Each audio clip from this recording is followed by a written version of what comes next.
Welcome, ladies and gentlemen, to episode 215 of the Splashcast Monday Night Raw. I am your co-host, Reggie. I'm your co-host, Norwood. Our powers combined, we are your HBCU homeboys. We are here on another fantastic Monday night, and it is Monday Night Raw. And we're watching a little playoff football game. You already know what it is. Texans and Steelers. Y'all watching too or listening. Thank you guys for rocking with us, though. Let's have some fun. Let's get into it. We're going to start off. Y'all know what it is on Monday Night Raw. We do our Hawks talk, mic check, any type of miscellaneous off-season or I wouldn't say off-season, any type of miscellaneous sports talk and basketball until we get to basketball season and football season is over. Then the mic check will be any off-season football talk, then going into basketball being the main portion of the show. Followed by NCAA football and NFL as well. We also do in the mic check, we do Braves talk, even though it is the quietest of times in baseball right now. The quiet storm. And HBCU is pretty quiet right now. By the time football season is over, it'll be right there in time for tournament basketball, and that's when it gets real fun. With that being said, brother, how you feeling? I'm feeling damn good right now, to tell you the truth. A lot of things in my life are going the way that I need them to. My team seem to have a united front of let's fix the messed up parts. And I appreciate the conscientious effort to do that. That means a lot to me because they'd had me stressed out all season. You mean your professional teams or all your teams? All of them. Billy Napier fired. Raheem fired. Trae traded. Yeah. Oh, what team ain't teaming correctly at this point? Well, the Braves seem to be a real mystery for me because I don't know anything about who we've hired. I haven't done any, and I'm not gonna lie, I haven't done any due diligence either. So I'm not gonna say that I'm letting them chill right now. Let them figure out Diamond Sports. But yeah, we'll get there.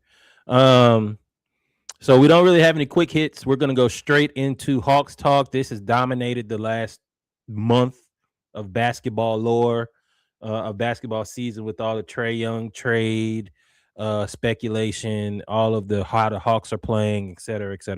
So, with that being said, we are going, hoops. Actually, you can do hoops because you are the hoops guy, so you can be lead, Mike. I am not going to say what I was about to say because it's policy. But with that being said, let's go to Hawks talk. The Hawks, Pelicans, Nuggets, Golden State. Man, hell of a week. Ain't gonna lie to you. Yes, a fantastic week for the squad. The last couple of weeks, we come in here like, we just lost a bunch of games. And we haven't. We won 3 in a row. We start out, y'all watched on Monday as we talked about the losing to the Raptors. So y'all heard that mid-pod as it happened. We moved on to Wednesday where we got the double whammy. We were able to beat the Pelicans, who, of course, currently own we have their unprotected first-round pick, which is looking better and better as the day goes by. And we were able to win 117-100. I think Trae was still on the team for this trade, if I remember correctly. I think we were out. Was this game at home? Yes. This was the game he was traded. Oh, you're right. This is the mid-game trade. We're just better than the Pelicans, top to bottom. I will say that I don't think that they have their best rotations out there. I don't exactly know what they're trying to do, considering that they don't own the pick.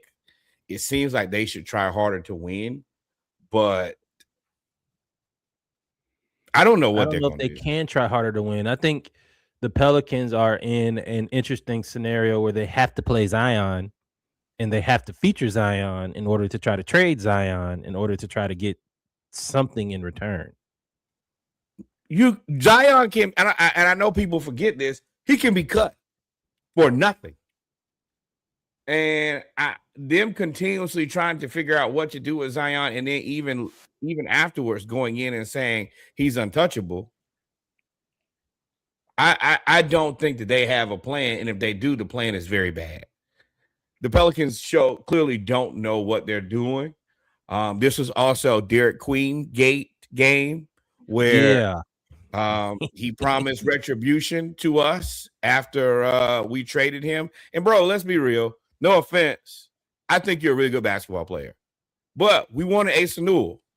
I think you hooping, but bro, anybody in their right mind would have made that trade.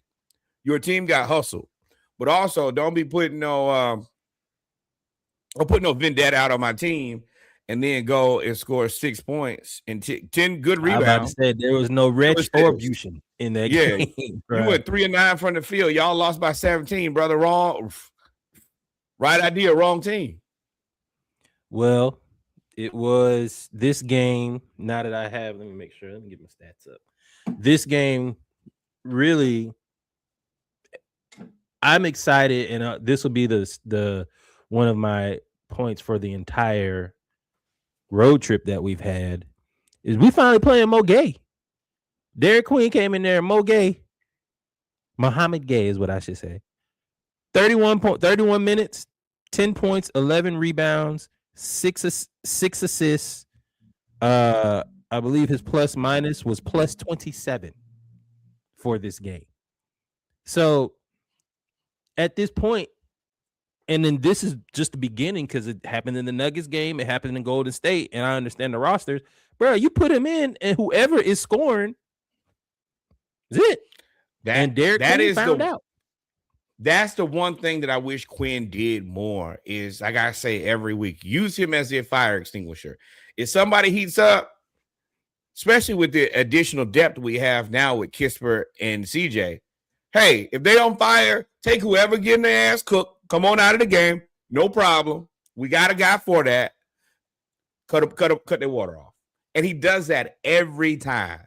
I don't care if they're a 3, a 4, or a 5. I've seen him do it against top-tier guys because he's committed to playing defense. And now that we got depth, you foul him if you have to. I don't care. Him and Zion were going. That was a fun matchup because Zion is, built the way he is, and Mo is slender and Zion and Mo didn't back down. Now, Zion did big man him a couple times, but Mo was like, all right, well, I got 6 fouls to play with, big dog. Right. And he used 5 of them. And he out-rebounded Zion, and he almost had, I think he had the same amount of assists. So, and you couple that with everybody else, of course. He didn't cost $45 million either. So yeah, I really like him. I want to keep him around. I think that he needs to be deployed in that. I think that we do have to do a little bit better job of letting Asa Newell. I know that Muhammad Gay is probably better on defense, but you spent the draft capital. So you got to find ways to get Asa Newell in the game and get him ramped up and prepared. Yeah. Play them together. But hey, I do want to say this about the Pelicans. Bryce McGowens from Nebraska. Yeah. Really good player. He was hitting every shot. He was cooking against us. I think he had 20 points on 8 of 15 shots. And the 1-3 he hit was a fadeaway corner 3 while he was on fire. Yeah, he's a solid player. He's a guy who that in the new NBA, those guys you're gonna have to find, and you're gonna have to make them a little bit better. But if you can find those guys, they're gonna make your 10th, 11th spot way better. And I think that's one of the things that we've been able to do with Moge and V. Krejci. Yeah, is find a way to those guys who are at the end of the bench, but who can. Veet was shooting the cover off the ball. Muhammad Gay is cutting people water off. In this now where you just can't buy a bunch of players, you're going to have to be way more focused on that. But let's get back to the game. Jalen Johnson, 19 points, 8 rebounds, 5 assists, 6 turnovers, 1 block. Not a great game from Dyson. Still put up great numbers. 6 turnovers we can't have. Muhammad Gay, 10 points, 11 rebounds, 6 assists, 5 turnovers. Probably shouldn't have the ball in Mo Gay's hands that much, but This is when Okongwu was really, really sick with the flu. We need another center because Muhammad Gay is really a 4 or somewhat of a 3. Him playing the Luckily, he 5, played New Orleans. right? Who? I mean, they got Eves, they got Missy, Looney, and Derek Queen. Now, I also think that Derek Queen is a 4, not a 5.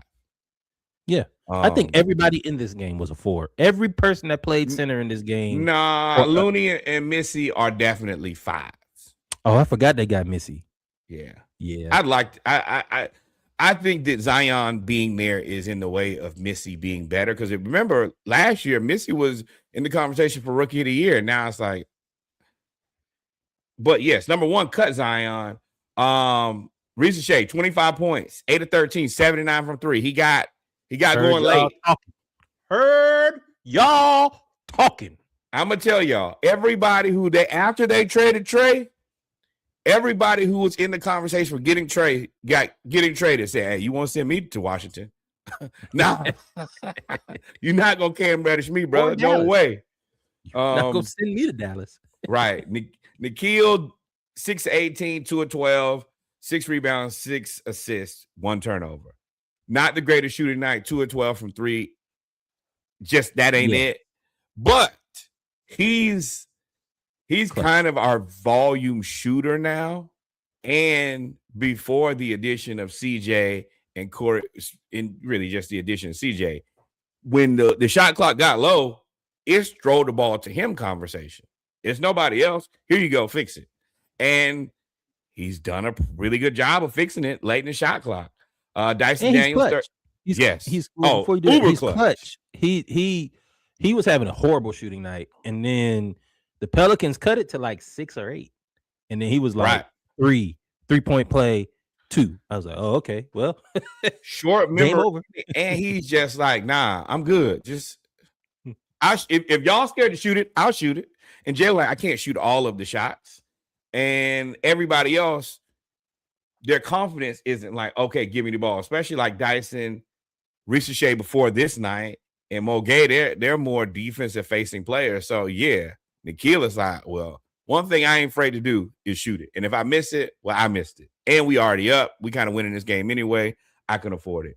Asa really only played 7 minutes, 2 points, really a non-factor. Kristaps, 13 points on 4 of 11, 4 of 8 from 3.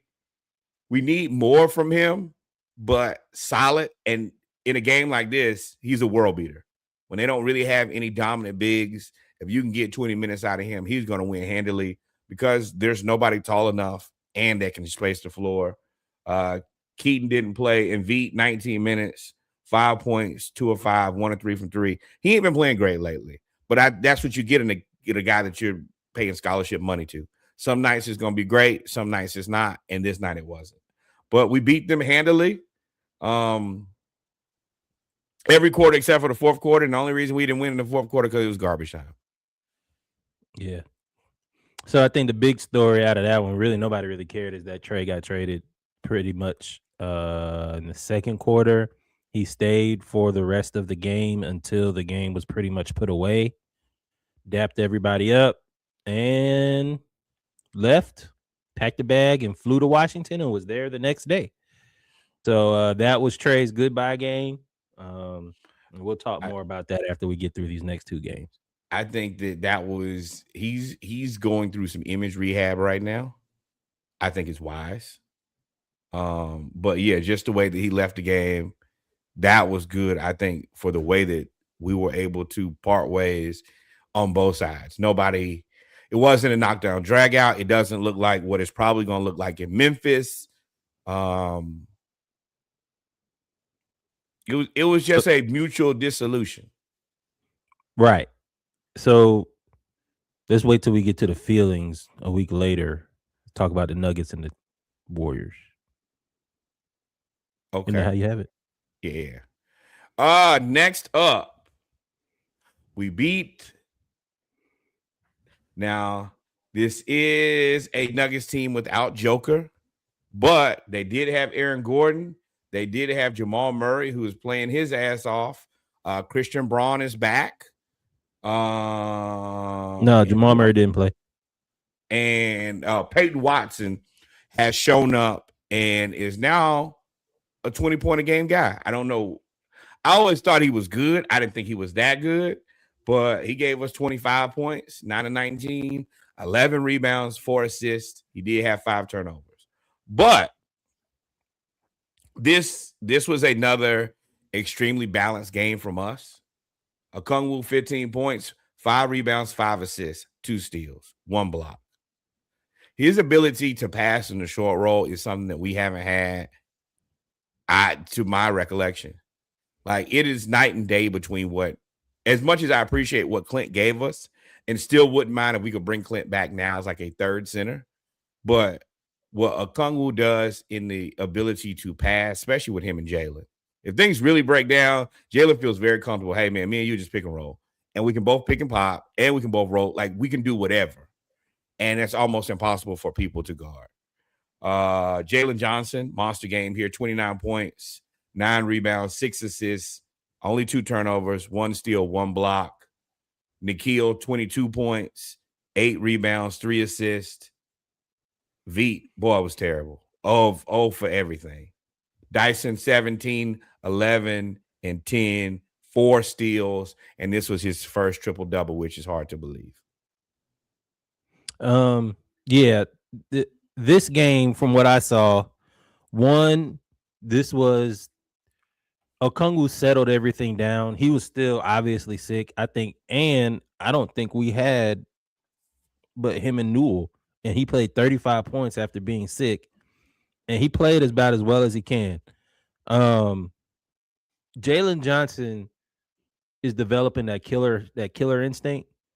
So in the game, it was never really super close, but when we started to like pull away, Jalen really got on a heater. Of course, Nikhil Alexander-Walker is going to be your volume shooter, like you say. But for me, Dyson Daniels finally started shooting the ball at the rim. When he gets into the paint, he tries to jump up in the air and pass it out and all of that stuff, which I get. You're trying to learn how to play the point guard position, and you're really still only 22 years old, and you've been a 3-and-D guy for your, not even 3-and-D, just a defensive shooting guard for your whole career. Right. This game to me should signify, hey, if I get into the paint, I'm 6'6". And he just started hitting the floater. And then when he got in the paint and he was hitting the floater, Jalen and Okongwu and everybody started getting wide open. And he probably would have had about 15 assists if Veet hit anything close to the rim. But for me, the fact that he was shooting the ball allowed him to get to 17 points, which is where we've always said we want the point guard to be. 17 to 20 points. With Trae was probably 20 to 22, but 17 to 20, 15 to 20 points, 10 assists, however many rebounds you can get, it don't matter for me at that point. And he's actually doing that. And I was so excited for him to get that triple-double because I think it instills so much confidence in him to be able to score. Now, all of a sudden, his floater's hitting, right? His floater's going crazy, and that helped us against Golden State. So this game, there's no Joker. And, of course, you know, they look totally different without Joker. And, I mean, that's what happens when you lose the best player on the team. Then Jamal Murray doesn't play. But we did jump Aaron Gordon, and we took Aaron Gordon's heart. Took his heart right after about 15 minutes in the game. He was like, you know what? Tried to push more game. And I wish we had somebody who's a little bit meaner, but I do appreciate Dyson he's just a serial killer.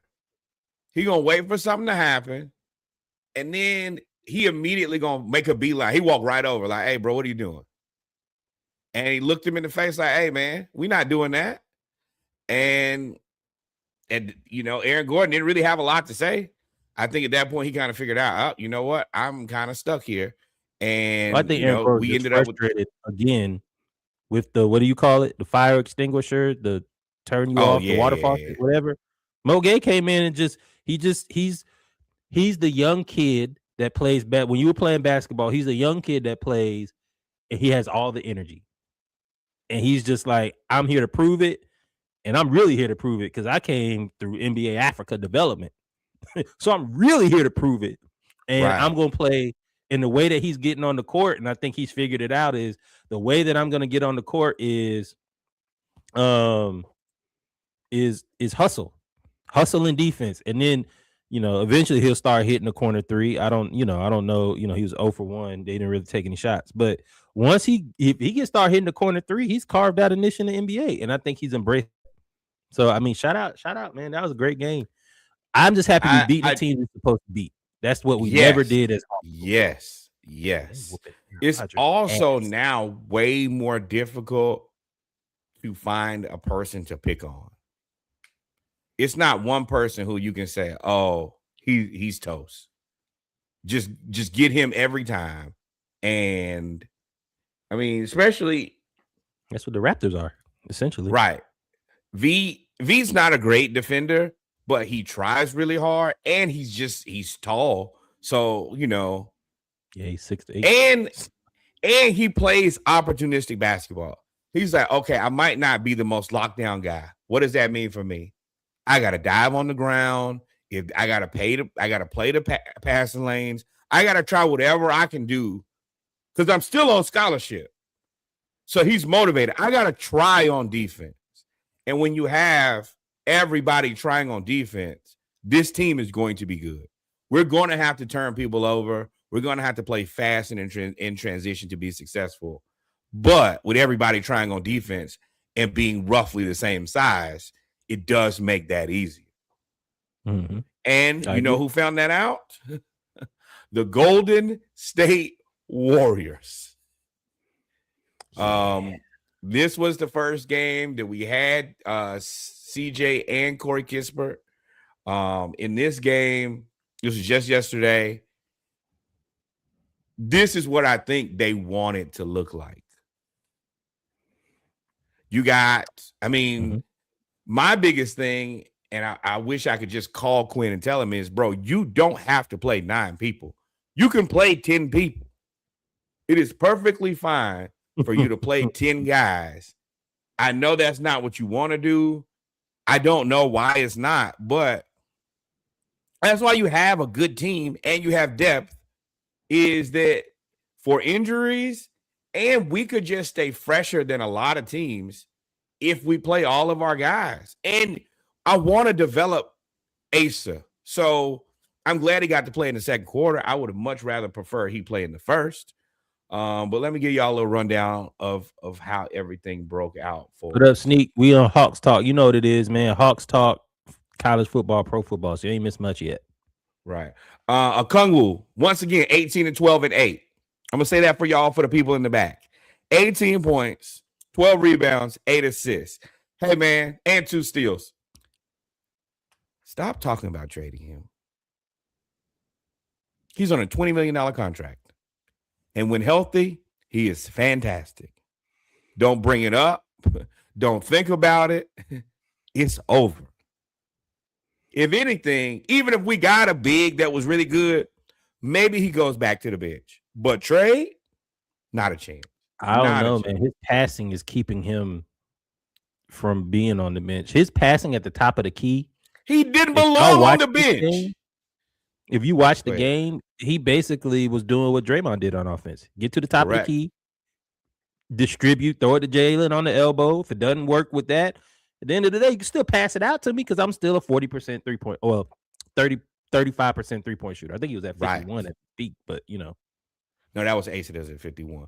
But this also, Jalen Johnson, 23 points, 11 rebounds, 6 assists, 2 blocks. Those 2 blocks, very important. His defense is much better when he doesn't have to do it all on offense and having more people to compliment him, because the defense had got kind of bad. But he was also basically the main offensive conduit.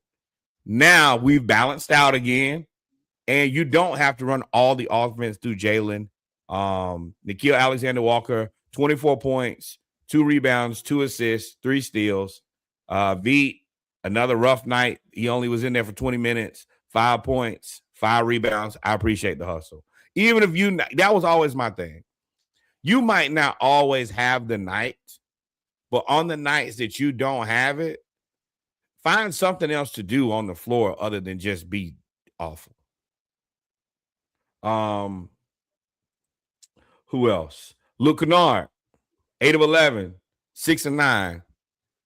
He got to a point where he was just on fire. He actually ended up needing the heat check. I think he had 4 threes in a row, and that's what kind of, I think, it broke the Warriors. Put him to sleep. They just like Steph Curry on Steph Curry. He gonna make every shot, and y'all know me and Reggie have not been the biggest fans of Luke Kennard. Number one, he must listen to the pod. Right. He must listen to the pod. Number one, you do like Luke Kennard, like, follow, and subscribe. Number two, I do think that him being in the role of the shooter is a much better role, which Reggie has said a million times. He's just not that. But him and CJ together, or him and Dyson together, allows him, or him and Nikhil, it allows him to be what he is. Passing the ball. I didn't think of that. Adding CJ as a ball handler may open up Luke Kennard, because now he does not have the ball in his hands anymore. Right. At all. Never does.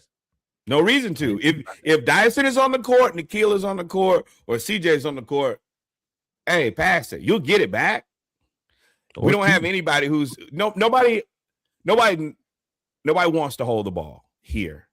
And I don't think you can in this offense. It's not a lot of ISO other than, all right, Nikhil, bail us out because we have made a shot in 7 shots.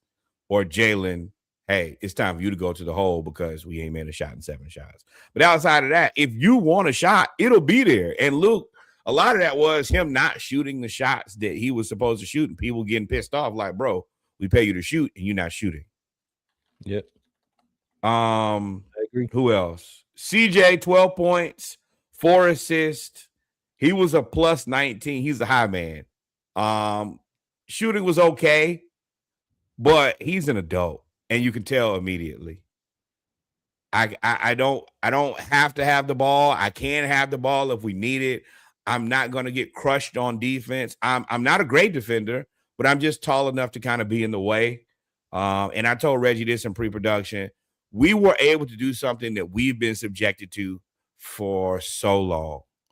We pulled how teams used to pick on Trae and just play after play after play, just go at him. That's what we did to Steph Curry. Steph got tired. Yeah, I mean, he's old. CJ gave it to him. Jalen gave it to him. He still had Corey Kispert. Right. I said he was tired. He still had 31. And that is the one thing I will say about him is you never think that you, especially being Atlanta fans, you never have that vote of confidence like, oh, it's over. Even when we were up big, I was like, hey man, keep on playing, because at any point, you know, it's a little bit more difficult for him to do it like he used to. But one thing that he could do was he shoot you right back into a game. You might be down 20. And then real quick, you be down 3, 9. And you be like, whoa.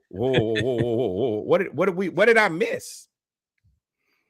But yeah, but we jumped them though. We Draymond is ineffective against this team. They don't really have everybody's a his center. size. Both. I think that they should have. He hit a 3. He hit a couple. He hit 2 threes in the first half. But once they kind of figured it out, and we kind of ran them off the court. And I think we also did that for the Nuggets too. Is when we know that you kind of shorthanded and you don't have much, we just gonna run. And you're gonna have to sub. You're gonna have to sub eventually. Right. That is what they want to do more than anything is, hey, can we just, because we make baskets so much easier. Like, we're not the best offensive team in the world. I'm not gonna sit here and say that.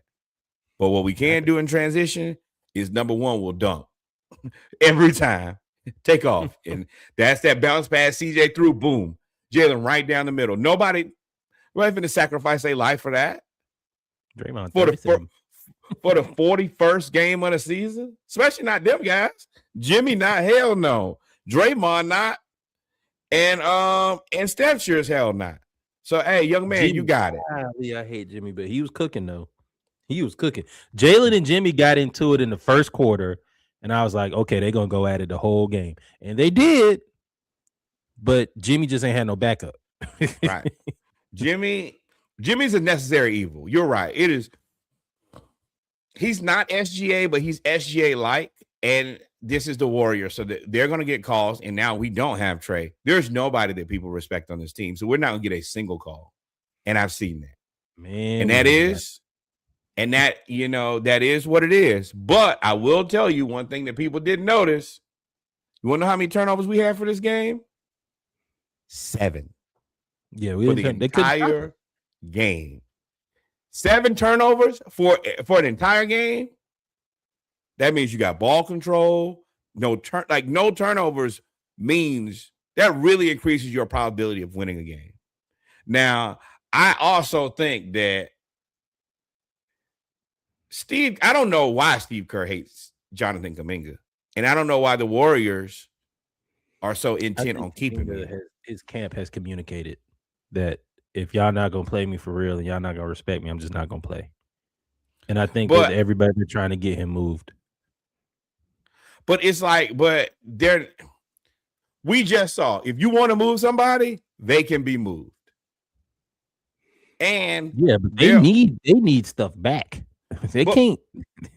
Do you need something back if you're not going to play him? I would assume so.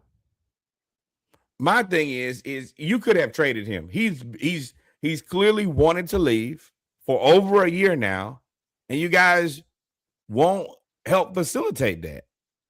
I think that it's a Steve Kerr problem. Like, I look at the Eagles, and I don't think it's an AJ Brown problem. I think it's a Nick Sirianni problem. I look at the Warriors, and I think they have a Steve Kerr problem. Oh yeah, yeah. I mean, there's no way. He's quietly been saying it all year. Like, hey, I think he's been letting y'all know that this is the last run for me. I think that's what he's been telling y'all about. We're not the team we are. We're a dying dynasty. We're not this. We're not that. Yeah, I think he's on his way out, personally.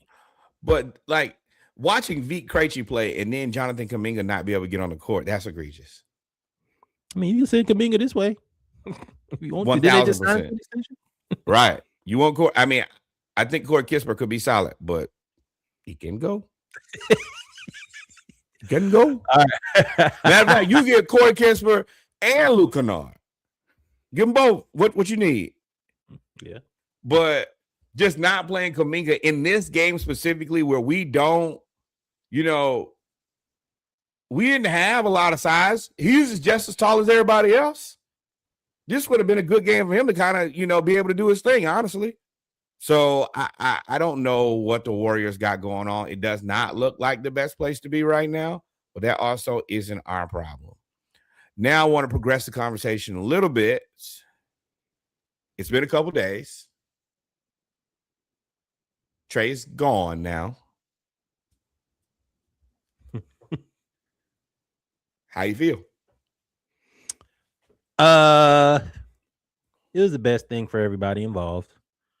I think Trae has basically hit a reset button and gone to a Washington team that is essentially the same format of the Atlanta team that he had in 2018 almost. He had Alex Sarr, who is starting to be, Sarr is a better version of Capella to me. He's rebounding, he's shot blocking, he can run the court, he gallops down the court. If Trae can get him to be a lob threat, along with his pick and pop ability, that's tough. We had shooting at the time when we had white chocolate, red velvet, Herter, who's shooting and can create shots. You got Trae Johnson, right? You have players. You had a playmaking 4, if I'm not mistaken. You have a playmaking 4. Maybe not, but you got like a lot of young players that he can influence and build around to where you can run pick and roll, and they're all supposed to be able. CJ, you missed that. That was it. A lot of players to pick and roll, and I think for Trae, I think this is a really good fit for, like you said, image rehab, because that's what it is. You're going to a hopeless situation, and you're basically told you're the building block to turn it around. So I like that for Trae. I have even more excitement, not excitement, more, I guess relief is maybe too strong of a word, but that CJ McCollum has come in Optimism. Is I think is the word. CJ McCollum has come in and absolutely embraced coming off the bench and being able to shoot. I love that part about it because it gives us we had too many times where Dyson Daniels would be on the floor or we put in, it takes away the Keaton Wallace minutes is where I'm trying to get to. And it allows to have scoring. Keaton, for what he did, he deserves a roster spot. But I don't think he has the ability to be the backup point guard that we need. And CJ, just being the bucket that he is, gives us that point. So I like it. I would love to see Kispert. I haven't seen him enough, but I like the trade. I mean, it's right with everything that happens and everything involved, especially off the field, when people didn't want to be there, and all of the things when Trae released it, and especially listening to this Ansi Saleh, yes. Ansi Saleh interview where he answered questions about the trade and how he needed a 3-and-D guy that's tough and closes out on threes because that kind of is our Achilles heel defensively. Everything that he did and has said has made sense. And I think that's really what I was more hesitant about, was that I didn't know what the philosophy was. Now that I know what it is, everything makes sense now. Right. Yeah. So I guess I'm going to start with the parting with Trae first. I will say once again, I think that his team, there were enough things said about Trae in the past, but it didn't matter as long as he was the high man on the team. As long as he was going out putting up the stats, then I can be liked or disliked, and I don't have to spend a bunch of time being concerned with what people think of me. But I think now, especially looking at what the trade value was, that's a reality check. I think that he probably thinks that he should have been traded for a lot more. I think he thinks his value is a lot more. I honestly kind of believe that, but I definitely believe that. We will see. I'm not exactly sure because, number one, remember a couple years ago, he said, I'm not trying to rebuild. I'm trying to win a championship. And now his tune has changed to, this city can revive me and I can revive this city. Going to the Wizards and saying you want to go to the Wizards, that was somebody telling him, brother, you don't have any other options. The best thing you can do is get on the front end of this thing and put a smile on your face and say, I want to go to Washington. Because teams not needing a bunch of, like, most teams don't need a point guard. And on top of that, a lot of teams don't want to pay $45 million to a little point guard who can get picked on defense and then have to pay him $50 million in a player option that everybody assumes he's going to pick up next year because of the second apron. In the old CBA, you could probably say, all right, well, I'll just pay everybody. And I think the Rockets would have done that in the old CBA. Oh, Trae's available. That's the one piece that we need. We have everything else. Then I'll do it. But now with the second apron and trying to manage the contract, I can't do that anymore. That's just too rich for my blood. So Washington being the only team that could genuinely afford it is where he ended up. Now, the thing is, he's back to entertainment. You know, most of the people that talked about Washington basically say that people weren't going to the games. People were very disinterested. So for them, it's like, oh, well, we can get people to come watch the games. But yeah, you're right. From a functionality standpoint, it didn't fit. Right. But my thing is, and now I don't know what his expectation is with Washington, but it's like, is there ever an expectation to win? And the question is it possible to win with Trae Young? Now, the good thing is, it's no longer my problem to figure out. Best of luck.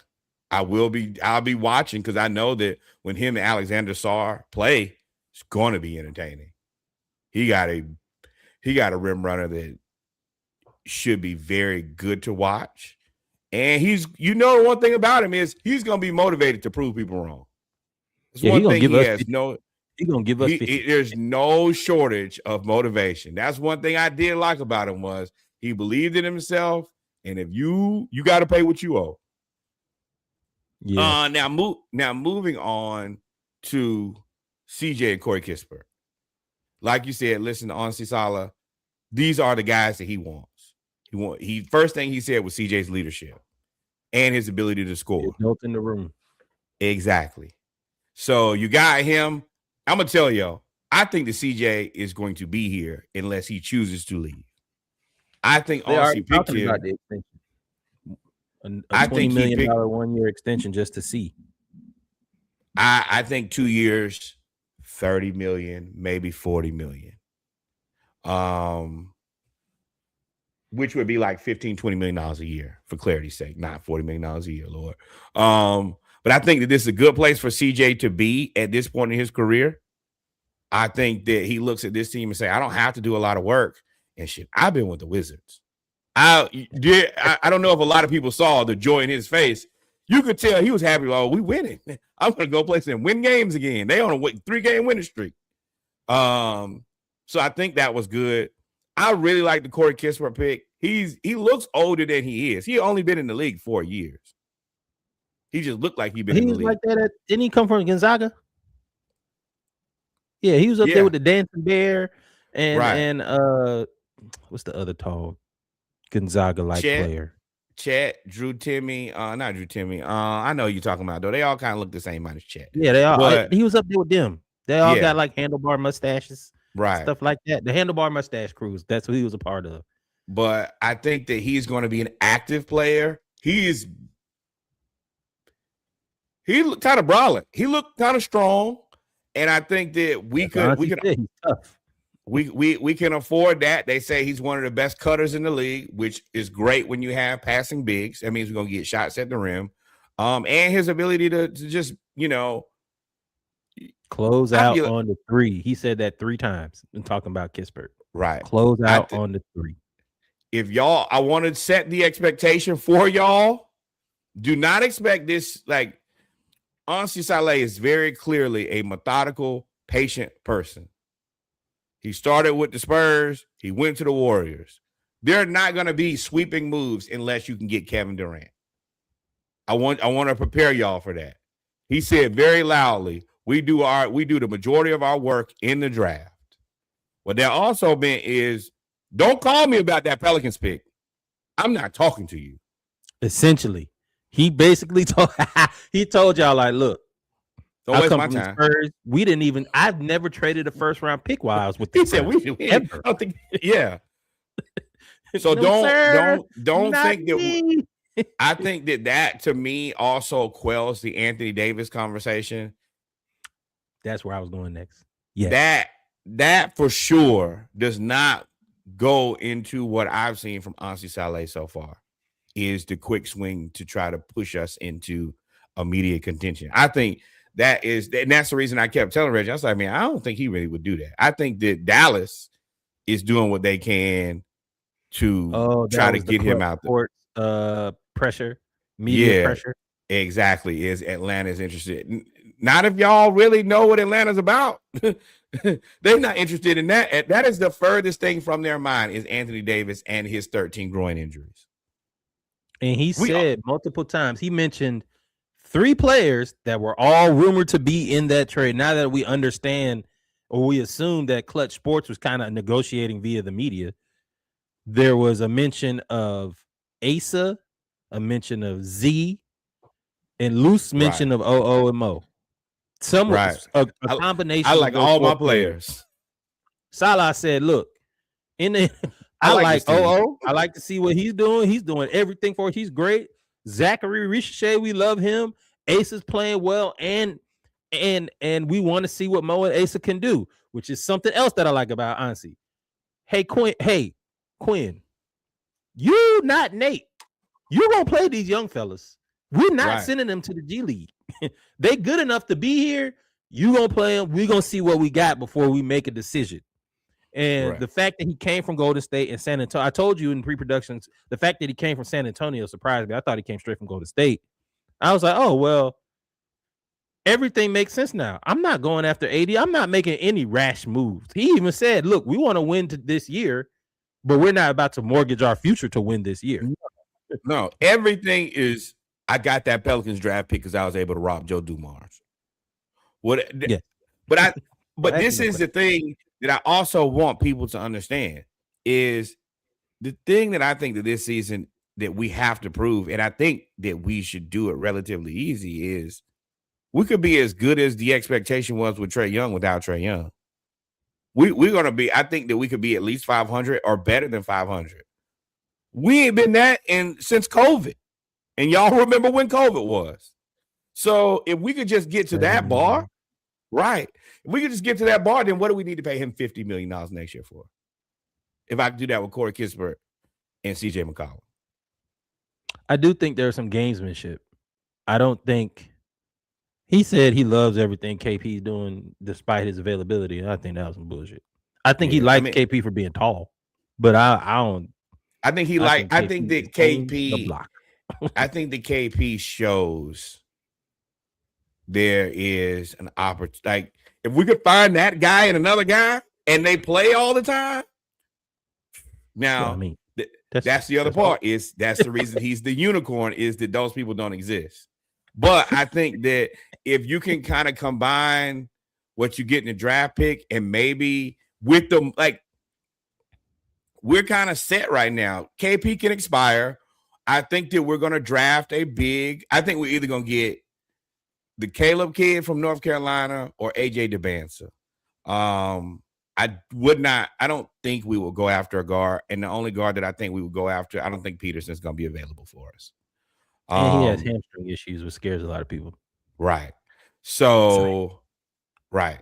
So I think that we're going to go big. And I think that if we can find another big, they're probably not going to shoot as good as KP, but as long as you can provide some rim protection, and then we still have Asa and kind of bring those guys along, especially if Asa can gain, which he will gain some weight, and he'll get better on defense, then, yeah, I can pay CJ $20 million. That still leaves me with $30 million. That's a whole nother guy. That's an asset. And I think the thing that he's keeping 10 or 11 guys now is, I need to play Corey Kispert, so if I need to trade him. I need to play Luke Kennard, so if I need to trade him. So people can be like, well, I can use a shooter. I got a $30 million player here. Well, I got a $15 million player here. I can absorb that contract. I can afford it. And you can get a guy back in a league that needs shooting. Oh, I got two of them. Which one you want? You can't get both of them right now. You brought that up. For sure. I think there's another piece you're missing. I also can attract a coach if I decide to move on from Quinn, because I have Dyson under contract, Nikhil under contract, OO under contract, Jalen under contract, expiring contracts, and veterans coming back, along with Kispert, along with Asa, along with Z. So my roster, know what you get. And wait, there's more. A gem of 2 first-round draft picks and what people to believe in elite draft, and a second-round pick. Don't forget about that second rounder. It's going to be people in the second round, specifically that kid, Nicholas Avedilis, or whatever his name is from Virginia Tech. It's going to be some retooling going on. I like what we're doing. It remains to be seen. I think coming up, let me look at the scores. Coming up, we are in the middle of we're at the beginning, really middle, I guess, of our West Coast swing. I think we're like 6-2. Yes, we played very well on the road. Like, way better on the road than we have at home. And the other part is we played, I think, one of the top most difficult schedules through the first half of the NBA. The second half is actually supposed to be a lot more friendly to us, which I truly appreciate. This Lakers game will be interesting. Trailblazers I ain't worried about. And then we get Celtics, Bucks, Grizzlies, Suns. So I think all of those games are winnable. because of our roster now. But now I'm more intrigued to wrap this up because we are 50 minutes in and I don't want to keep. I know I keep prolonging the conversation, but Yeah, I'm excited because I want to see how gotta CJ have it. McCollum can come in. How CJ McCollum Right. can come in, settle the bench. And if he can do that, y'all, I ain't gonna say y'all in trouble because Jaylen Brown playing out of his mind, but we may get out of the play-in. Yeah, especially with everybody being right there together. I think that's the thing is, CJ, you don't have the pressure of like, you don't have to come in and be a world beater. We just need you to be a functional member of this team, show up in this manner, make the right pass, shoot shots, and he's smart and he's an adult. We don't have any egos on the team right now, and I think that is going to help for finally. I still think Toronto's rough for us because they're still a little bit bigger and stronger, but I also just think that Toronto's a really good basketball team. I think, yeah, I agree. Like that's Scotty Barnes, Ingram, RJ Barrett. If they can fix that center position, and I mean, right now, Scotty Barnes is playing the center, him and Colin Murray-Burroughs. The only thing that they did was that Quickly contract is a problem. I said I would stay a million miles away from it. Thank you, Hawks, for saying no to that. Because they tried to trade. Yeah, they tried to do the Quickly and picks for Trae, which we're not going to be slave to bad contracts. That ain't even a conversation. And then Jakob Porto contract, I tried to tell y'all about a year ago. I was like, hey, did anybody see it? Because nobody saw it. There was no reason for an extension. And then I dropped it in the group, and people were like, oh, that's terrible. That is awful, my friend. And it is. But that's it for basketball. I think that me and Reggie both feel pretty good about where it's going. Not a rush to get to a championship right now. I think the biggest thing is take it day by day. Celtics just lost to the Pacers. That's great. We need that. Losing to the worst team in the NBA and the Pacers getting a win, that helps us out with them being the worst team in the NBA. So this is a great double win for us there. That's it for right now. And I feel good. I feel way better now. I can't tell you. I wish we would have got a pick. I wish we got a pick, but but I also heard people asking us to trade them a pick to take Trae, and I'm like, whoa, now I can tell you what middle finger Saleh did use. Nah, I would have used my middle finger. I would have reached down. Well, with that being said, y'all, we done with the mic check. We're gonna take a quick break. Then we coming back with football. Y'all know what it is. I got a lot to talk about. We got the semifinals for college football. Then we got Falcons talk, where I got to set some records straight. There was a lot of talk in the Splashcast versus the World Group. If you want to join, you cannot. We would love to have some Steelers, some Saints fans, some people that are not wimps. Don't get sensitive because y'all, there's a lot of violence today. But we're going to have a conversation. They let Reggie go crazy. They let Reggie go full training day. Now, when I do that, like I said in the group, they phone's going to blow up. Because they're going to be trying to type back so fast when I cut ass. They let Reggie Big Dog walk through the chat today and talk shit about everybody's team. Because I was cool. I was quiet. I've been quiet. I ain't said nothing. I was like, yo. And what it is you rile them up, but we have the same teams outside of Florida in Georgia. So when they talk about our teams, I'm like, bro, that's not right. But so this is the thing, though. To me, it's sarcasm because they mad at you. All right, well, now I say, hey, now, and I give you a chance to say, hey, now. Now I do go scorched earth. It's like it's definitely I cuss everybody out. I don't care. At that point, everybody can get it. But this is the thing. I don't talk crazy about. I'm gonna take that bullet out the gun real quick. I don't talk crazy about any of my teams because all of my team. Number one, I just not that person anymore, and I don't have a team that I could even say, "Oh, my team is so much better than everybody's," except for Florida basketball last year. What? I kick my team's ass more than anybody else. But my teams deserve to have their ass kicked. I don't care. I don't care if my team is 0-1,000. I'm going to touch a lot of feelings. I'm going to cuss everybody out. It don't matter to me. And I told him I'm going to take the bullets out your gun. 28-3. Cool. What else you got? Right. Well, that was at the Super Bowl, though. You hate from outside the club. But we'll be back. Y'all be back. We'll be back. We're going to take a break. Wait. I Hold think on. I am going to have a brew. I don't have brews, but I was coming back with booze. Oh, no, I'm not. I got to get up in the morning. But shout out to Kev, the Land Sharks. Oh, damn. Good Land Shark. Came through with the clutch. Visitor drop you Land Sharks. And Elway, man. We had a fun little time. We'll be right back. Y'all stay tuned. Episode 215 on Splashcast. Like, follow, subscribe. And hey, send this link out in all your DMs right now. Send everybody to come join and watch us right now. We'll be back. He finna put on a show, Lord.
And we are back. We are back. We are back. We are back. And it's that time. Welcome, ladies and gentlemen, to episode 215 of the Splashcast Monday Night Raw. I'm your co-host, Reggie. I'm your co-host, Norwood. We are your HBCU homeboys. We are here to talk college football. Yes, sir. Y'all know what it is, Monday Night Raw. We just finished the mic check. If you're listening to the playback of this, we just did a mic check, which is just our Hawks talk. We talked about the last 3 games, as well as the Trae Young trade reaction now that the dust has settled on it. Real good talk. Y'all go and listen. And CJ Stroud, why did you do that? We are also watching the divisional game. Yikes. This is being taped during the divisional game. I'm sorry, during the wild card game between the Texans and the Steelers are up. I'm sorry, Steelers are down 7-6 to the Texans. Texans were driving. CJ Stroud throws an interception at the 2-yard line. That's not a penalty? The way this defense is playing. Huh? You can just celebrate. Punt Punt the ball. Yeah, they're very lenient on that. The way that this defense is playing, and I'm not a hater, but should be able to literally score 10 to 15 points and win this game. But CJ Stroud is doing his best throw the ball away, throw the game impression right now. He might be hey man, I ain't gonna say that. I ain't finna put that in the atmosphere for that young black man, but but y'all know what it is. So we're gonna get started right now. We about to do NCAA football, and it's only 2 games and 1 left. So we're gonna start out with the semifinals, which was Oregon. You see my boys won. My boys won. You see it? They got that dub. Oregon versus Indiana in a game that was never close. Indiana won 56-22. I know some people were picking Oregon. Not me. I had to try to remind y'all, Dan Lanning, as head coach of Oregon, has never won in the Mercedes-Benz Stadium. He's played there now 3 times, if I'm not mistaken. It has been thrashed every single time. Unmercifully this time. Oregon, y'all got your ass whooped the entire game. 22-56 don't really do the game justice. It was closer to like 70-56 the way y'all got beat. They beat the entire hell out of you. And I'm so happy that my Indiana Hoosiers are playing so well now. They definitely the number 1 team in the country. And I don't see how anybody could not believe that. I'm gonna come right on here and say, hey, Cincinnati has made me a believer. I respect that man. I respect his game. I was unfamiliar. It was a hill that I died on. I'm gonna leave that in 2025. In 2026, I'm resurrected in a Hoosier uniform. Right. I am a believer. I don't even remember Bobby Knight. Oh, this coach, Kurt Cincinnati, is the only coach I know from Indiana. Indiana's best football program in I was about to say in the NFL, Lord. So this game started when you say that Oregon was beat from the whole game, we mean from the first play of the game was a pick 6. Rooter to tutor. The first play of the game was a pick 6, and Dante Moore, for all of that talk, one thing you don't really hear about from Indiana is a lot of talking. Ain't really a lot of talking. Ain't really a lot of discussing what was in the past. It is what it is. Oregon was out there with giving all the bulletin board material. Dante Moore said, hey, I was nervous last game. It's not going to be like that this game. Blase. Let me tell you who looked nervous this game. Dante Moore. Not only did he have you could have tricked off some money, possibly. Right, or the way you played. But they had a fumble where the running back hit his arm as they were throwing. The defense is absolutely destroying Oregon, who is supposed to be the more physical front line. They're supposed to be bigger and stronger. And I want to give a shout out to this man, Bryant Haynes. Bryant Haynes is Indiana's defensive coordinator. He is also the linebackers coach, and he has an aggressive illusion style defense where he is basically confusing you. And punching you in the face simultaneously. Whooped their ass. Not just the scheme, the players too, because they were whooping your ass and they could not block them. And once they get you into like 3rd and 6 and beyond, you just go ahead. You might well go ahead and punt. Right. I ain't gonna say Miami needs to punt. I'm just saying in this game, Oregon, you might well just go ahead and punt, bro. It was absolutely awful to watch. And then it just ran the ball down your throat. Yeah, this did not make it the full. Y'all know I got big TV, little TV. This got the little TV real quick, boy. Real quick. I know where it's going. Oh, man, just put this on over here. I can watch it, but it's over. Oregon, you got some soul searching to do. Before we move on. No, say what you're gonna say, but don't move on. I got a question for you. Yeah, I'm not. The other part about this is this where y'all are? I kind of put teams in a club. Y'all will never get into the section group. Y'all always going to be y'all will be in the section group. Y'all can get to the semifinals, quarterfinals, but you're never going to get on stage. And by stage, I mean getting to a national championship and winning one. It looks like y'all are just happy being the 4th to 8th team in the country every year. And it's been different coaches, same result. And I don't think you can get rid of Dan Lanning and get a better coach either. Dan Lanning will go to Alabama. That's the only way you probably get another coach. But Oregon, or he goes to the NFL. Or he goes to the NFL. No, you're not gonna fire him. He just goes to the NFL. Boy, they whooping Aaron Rodgers' ass, bro. I'm paying attention. They hitting him every play. Bigger question for you. He 40. Hey, you might need some ayahuasca. He had hit you with that guardian cap too, boy. He hit you with that Wayne head. Oh my God. Back to the game before we move on. Bigger frauds. Oregon or Alabama? That's a nuance. Alabama had the tougher schedule. Are we talking about overall, or are we talking about just this season specifically? This season. Oh, Mary Kate and Ashley Olsen, they twins. Nope, Oregon. It's definitely Oregon. Because, God damn.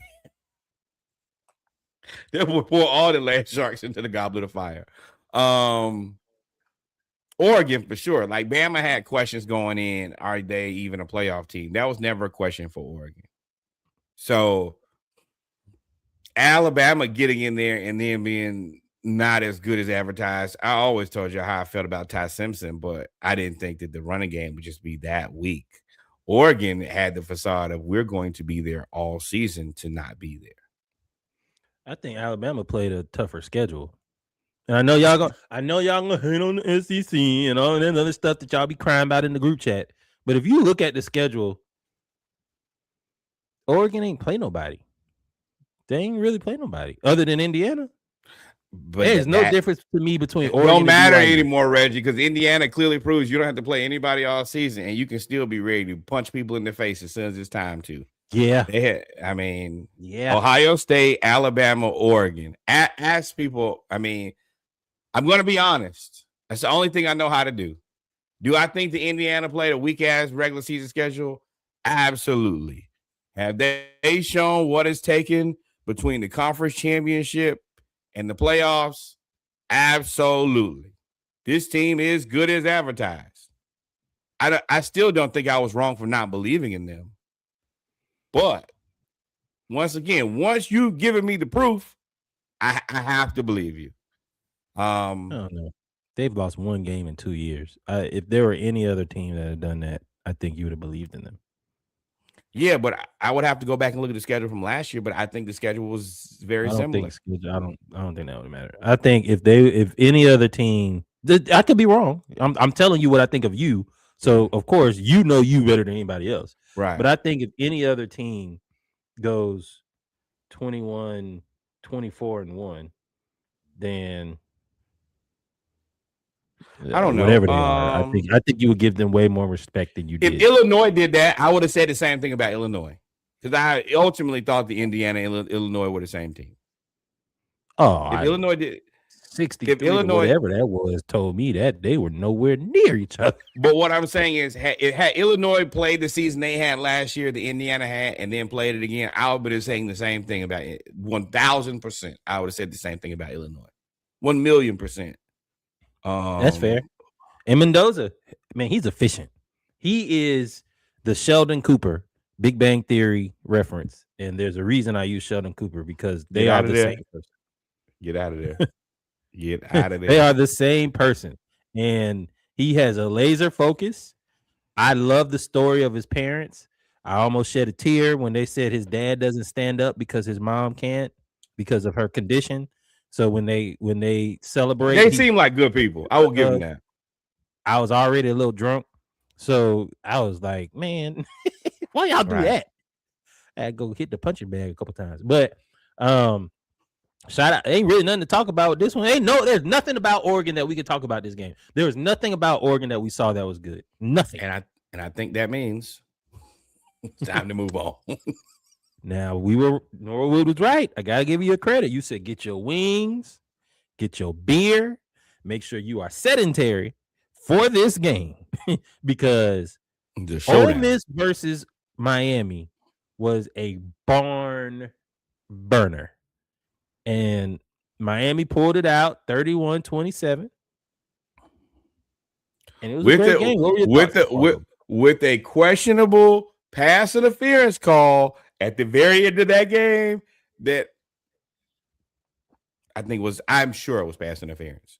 You had him by the nape of his You had him by the nape of his neck for 10 yards. 10 yards. Like this. Just holding on for dear life. That was 1,000% a pass interference call. I actually appreciate Warren Sapp being transparent and saying, no, that was one of the worst calls I've ever seen. And non-calls that I've ever seen. And it just was. And karma. Because Ohio State game, that was not pass interference. Right. And I made them lose that national championship. And I think that potentially could have put them in the space as good as they were playing. Ole Miss, and I have a ton of respect for Miami because they are hitters. I told y'all last week, the cocaine is back. I still believe it. Simmons. Trinidad Chambliss telling the blitzer, I see you, come on, and then throw a touchdown to take the lead. This is high-level football. Ole Miss just ran out of gas. Ran out of time. Ran out of gas. Miami's physical. I gotta say this because I be on TikTok because I'm in. Shout out to Rye Dog. I was in the Miami fans TikTok lives, and I've been talking a lot. I ain't gonna say trash, just giving a lot of facts about Carson Beck and the offense. Right. How they took the ball out of Carson Beck's hands. How they throw nothing but screens and slants and outs. Like they don't really go down the field.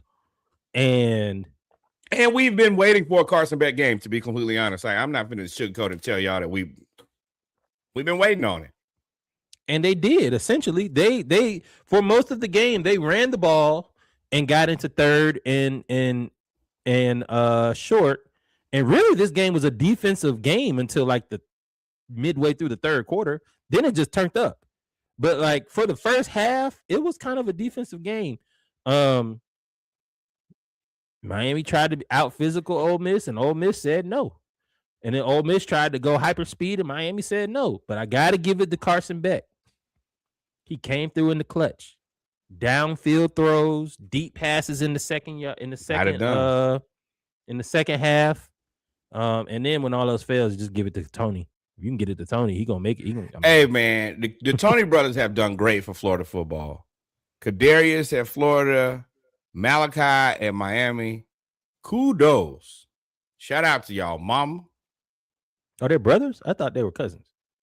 I think they're brothers. I feel very confident they are brothers. Yeah. Also, Trinidad was not given an extra year. Yes, Trinidad. Yeah, I was about to cuss. I'll go everything. But he was not given another year, so I assume that means he goes into the draft. I wonder if he appealed it. You think that was part of? They knew he was going to get denied, so now they're appealing it. Okay.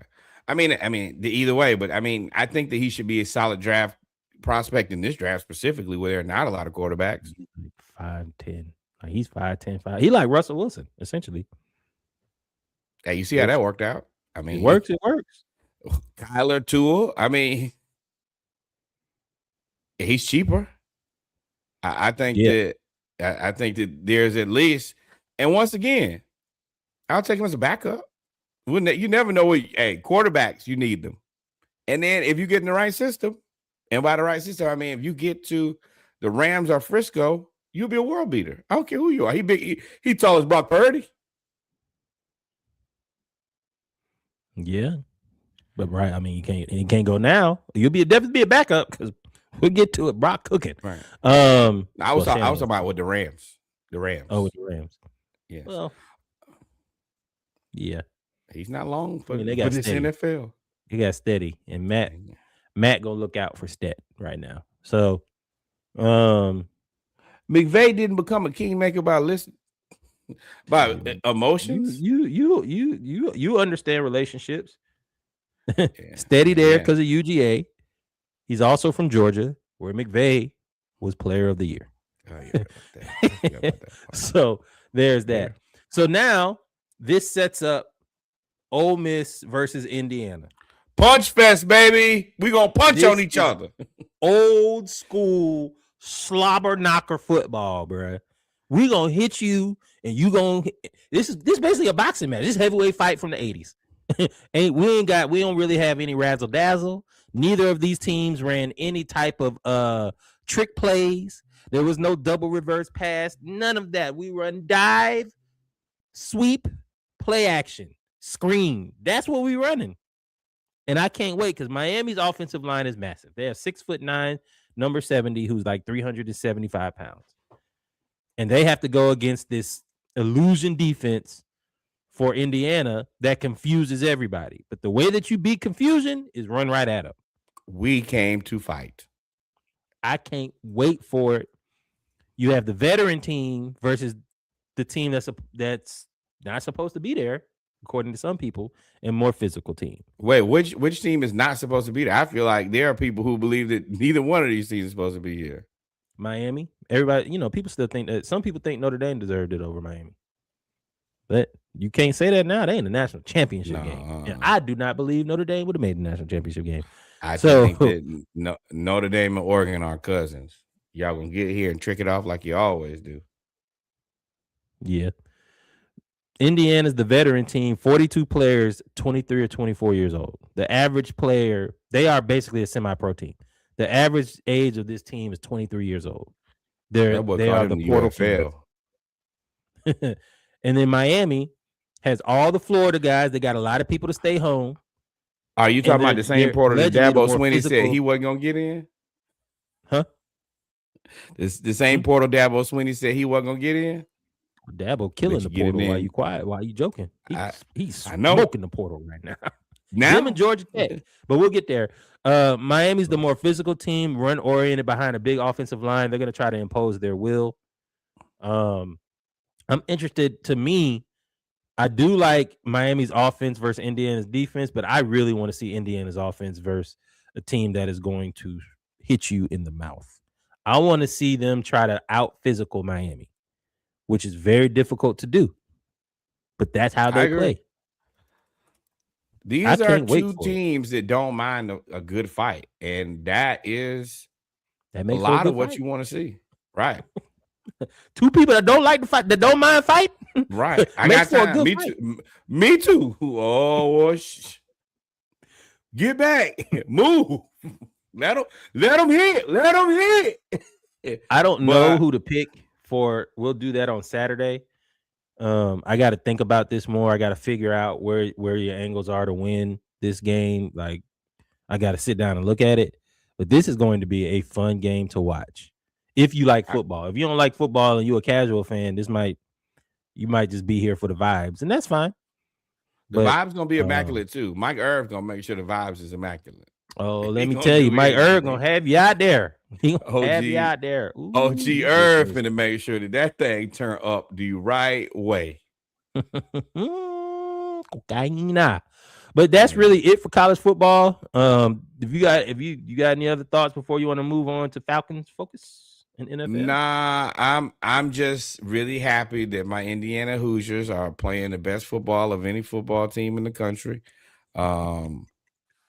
I really appreciate Kurt Cincinnati being such a focused leader. He's really lifted that team to places that even I somehow could not believe that they would get to.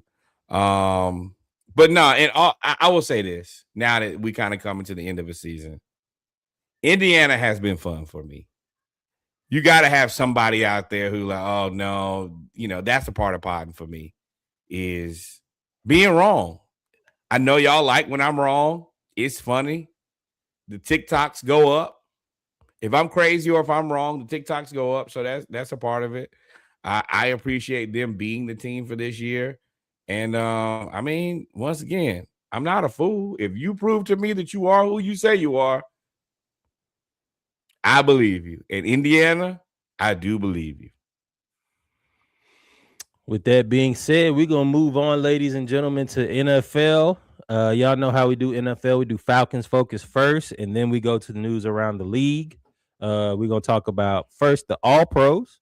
Shout out to the All-Pros. Can I do this? We got shout out to the All-Pros.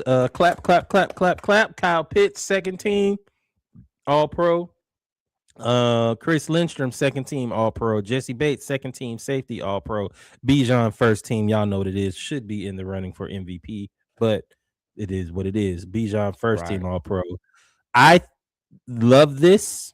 What's your thoughts on it before I say anything? Jesse Bates, check. I mean, I'm cool with this. I appreciate it all. And even Kyle Pitts. And I hate to have to say it like that because he's just a weird player to me. Number one, congratulations on being All-Pro second team. You still had a hell of a season. You caught touchdowns. When Drake London wasn't available, you were the wide receiver one. You held it down because Mooney wasn't there. Like, you did your job, and I can never say that you didn't. I'm still reluctant to pay him. I'm reluctant to franchise tag him. I don't know exactly how we move forward with him, but I think that he's at least. I mean, he's done a good job for himself, and I think overall his team played really well. It's the coaching that was the problem. Y'all just got bad parents. Sometimes there are good children with bad parents. I am happy for all of these guys. To me, and yes, I'm probably being a homer because of that right there. Falcons. I think Xavier Watts deserves some consideration for second team. I know you had Xavier McKinney for Green Bay. You had Hufanga from Denver, who was on the best defense in the league. So I get it. But Xavier Watts had 4 interceptions, 11 pass breakups. He is the best rookie safety out of the draft, statistically wise. Now, Eamon Wari, of course, plays literally every position. So he's not going to defend as many passes. But in terms of a safety, what he does, I would have liked to see him get some more consideration. And if not this year, I think he got one on the way. I think that him and Jesse Bates over the top, and Billy Bowman, boy. If you remember how they started using him, was they let Jesse Bates roam, right, and they let him go over the top. Exactly. And that's when he started getting all them picks, and it was like, oh, y'all in trouble because Jesse Bates likes to rob. Christian McCaffrey got robbed for first team. I do not agree. I don't agree either. You see Bijan right there, right? I think Christian McCaffrey got robbed for being. I don't know. I mean, Christian McCaffrey's tough, but James Cook is your rushing leader. You can't leave the rushing leader off of your All-Pro team, right? But Bijan, I think, led the league in all-purpose yards and is not a special teams player. He is. It was most yards from scrimmage this season, and he's had the most yards from scrimmage since like 2023 in total. You can't get the guy who got the most yards. Yeah. No returning kicks, no returning punts. He doesn't, and he splits. I ain't gonna say splits time, but he doesn't get all the carries. Right. Christian McCaffrey, who gets like 99% of the carries. Right. And the other part is he was available for more games. I mean, Bijan versus Christian McCaffrey. I think so. I'm pretty sure. I feel like McCaffrey still missed some games. I don't think so. But yeah, I think Bijan, if we won more games, would be in the conversation for MVP. If we could have helped him, then yeah. Yeah, if we win the division and make the playoffs, Bijan is in the MVP conversation. But Matt Stafford had like 48 touchdowns, so it is what it is. Now, the Falcons have made some moves over the last week. Arthur Blank, if you remember last week, for a quick callback, Arthur Blank developed this. He hired a consulting firm, which came back and basically gave him the advice of separating the president of Arthur Blank Sports, president of football, and the GM into different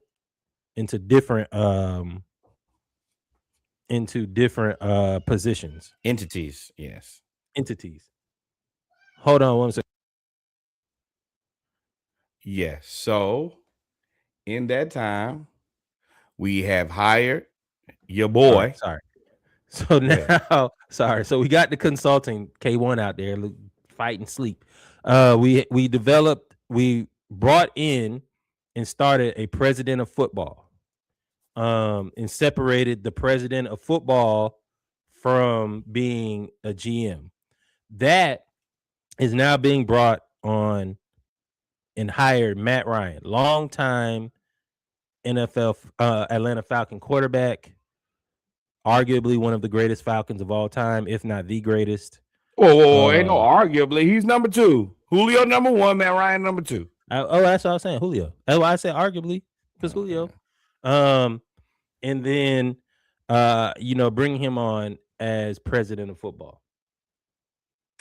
There were a lot of thoughts on this. What were your thoughts of Matt Ryan being brought in as a president of football, to where everybody in the organization for the Atlanta Falcons, in the operations standpoint of management of the roster, report to him now? GM, coach, head coach, everybody reports to Matt Ryan now. What are your thoughts of bringing him on? For me, there are a couple things here. I think that he's been doing this unofficially with Arthur Blank for a while. I think that, basically Matt Ryan has been Arthur Blank's saving grace since him and Michael Vick fell out. He's been there through everything. He saved us when, a lot of teams, they lose a quarterback like that. It's tough to find another one. There are a lot of teams who've been looking for quarterbacks for a long time. And Matt Ryan came into a situation. He worked with us. He's always been a professional. He's had a good attitude. He's not a guy who, hey, I need my own locker room. He's not a diva. None of his teammates have ever said anything negative about him. Once again, I think the guy is going to be a Hall of Famer. He's a top 10 passing guy. I think he has a very high football acumen, and he loves Atlanta. He loves the fucking Falcons. This is a team that most people do not love. Y'all, we don't have a bunch of guys who are like, oh, I'm committed to coming back. I love this organization. He had a good ass job. And he had got to the point, and with his good ass job, where he didn't have to go to games anymore. He was there. So I go do this for probably 18 weeks out of the season, and that's it. And he said, no, I want to come back to Atlanta.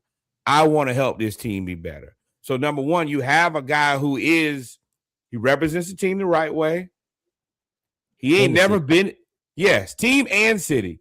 Ain't never been in no shit. Ain't never made no racist comments. Ain't never stole no money from Mississippi.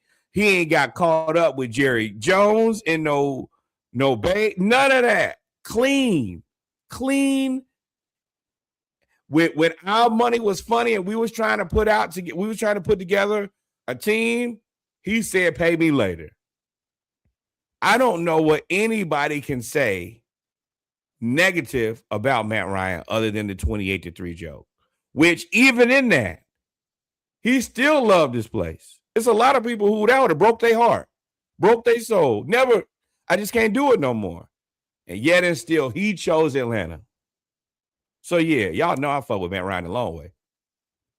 So, for me, the biggest talking points I heard, not only from the group, but I actually went and listened over since this hire. I've read and listened to many a podcast and pundits talk about his experience and saying, why would you hire somebody with no experience? This never happened. It never works out. And those people are ill-informed. Most teams will bring in, not most teams, a lot of teams have brought in players that are affiliated with that are endeared or loved by by that team. So Matt Ryan is invested in the future of the Falcons because he loves the Falcons. One, I think that will, for Arthur Blank, that supersedes experience, because you know that he's going to do everything he can to have a direction for this team. Remember, he talked about the reason he fired Terry Fontenot and everybody is because they couldn't tell him what the direction of the team was, or he couldn't tell what it was. But for me, this has happened before. This isn't the first time somebody brought in a football guy out of TV to be a GM or president. John Lynch was just hired by the 49ers. Not just hired, because he's been there for a while now, but he was a color commentator for Fox doing the exact same thing that Matt Ryan was doing, and they brought him in to be GM of the 49ers when the 49ers were down bad. Down bad. They brought him in, and he immediately won GM of the year. Put a pause right there. Nico Collins is now out of the game against the Steelers, the wide receiver for the Texans, with a concussion, being carted off the field because he can't open his eyes. So that changes things a lot, as it is 7-6 in the fourth quarter. Back to it. There have been, John Lynch was a Fox color commentator, and then he became GM and president of football operations for the 49ers. And he won GM of the year, executive of the year. Now, that's a high bar to say Matt Ryan will win executive of the year, but this is not unknown. This is not new. Chris Spielman is probably a better conversation to have and a better comparison because he was with the Lions when the Lions sucked. And he was dedicated to Detroit. He's dedicated to that team. The owner brought him in, and it created a whole nother position called, he was the president. He started out, he special something to the president, where everybody reported to him, essentially the same position. And he was instrumental in turning around that culture that went 0-16 twice, and changing around and endearing that team back to the city. Y'all remember, there wasn't nobody going to the games in Detroit because they suck. So, and then now, since y'all want to bring up anybody else, the Raiders just did it with Tom Brady. Tom Brady is owner and president. He don't got no experience of either. Nothing. Right. Nada. Zero. So if you're going to come up here and try to talk about experience, y'all make sure y'all have the whole conversation. Don't try to sit up here and say, oh, Matt Ryan, this, that, and third. Do your research. It's happened before. Will it happen again? I don't know. But if you're going to take a gamble on something where you have to figure out a way to improve a team and improve the culture of the team and change it from a losing culture, why not go get the winningest quarterback in team history? Took us to our one of two Super Bowl appearances. And I feel pretty confident that Matt Ryan and Arthur Blank were talking on the side, and he was like, hey, I would rather you do this full time. And be in or out. And that keeps us from getting into any trouble with any type of us having a conversation. And I think Matt Ryan liked broadcasting, and I think he was good enough at it, but he's a footballer. This guy likes football. And I think that he is a guy who can. The other thing that I saw was Matt and Mike. He's going to be able to go sit down with Michael Penix. Hey, let's make this thing work. This is after Arthur Blank said Michael Penix is our guy. And I think that Matt Ryan, as the president of football, is one of the few people who can go to the offensive coordinator, whoever that may be, the head coach and the defensive coordinator, and talk football and people not be offended. If it's some GM that ain't never played football, who's just a smart guy, who's good with money, they're like, hey, bro, get out of here. Get out of here. But if Matt Ryan comes into the quarterback's room and sits down and has a seat, hey, I just want to see what y'all got going, who's going to have an issue with that? Not me. Not a soul. And y'all also know that because he's so young, he has relationships. We've interviewed the Bears. I think the Bears assistant GM who we interviewed for the same position, which I think was a sham in terms of reporting for an interview of that same position. I think this was Matt Ryan's position to lose. I think the Bears assistant GM is going to be our GM. And why is he going to be our GM? Because Matt Ryan and Ryan Poles, the Bears GM, played together at Boston College. Right. Ryan Poles helped Matt Ryan prepare for this interview. He has connections around the league, which you have to be able to do that in order to be successful. So I think this is a home run for now. At least it helps you when it comes to, again, like Ansi Saleh, continuity. It brings continuity here. It brings a shared vision. Arthur Blank don't have to worry. He's taking this team to the highest heights of anybody. And Atlanta just ain't the place to choose. We don't have a long story history. We don't have a bunch of championships. He loves us. He want to be here. And that means a lot. Yeah. But we happy. It. Yes. And we got to all y'all who didn't like it, y'all can kiss my ass because I'm riding with my boy Matt Ryan till the wheel fall off. And that's that on that. Now, moving on. So now we've completed interviews with multiple people. We had a phone conversation with John Harbaugh. So they don't really count that. We interviewed him. Falcons interviewed him. He had long phone conversation with multiple people. He was interviewed by the Atlanta Falcons. They believe, it's just what I'm reading, that Harbaugh strongly is deciding between the New York Giants and the Atlanta Falcons. I'm not sure that that's true, but I'm pretty. Thank you, Nessa. I 1,000% agree. But I think that if I look at all the jobs, the Falcons job is the best job available currently. Other than the Ravens job, which he cannot go back to. I don't think he should go.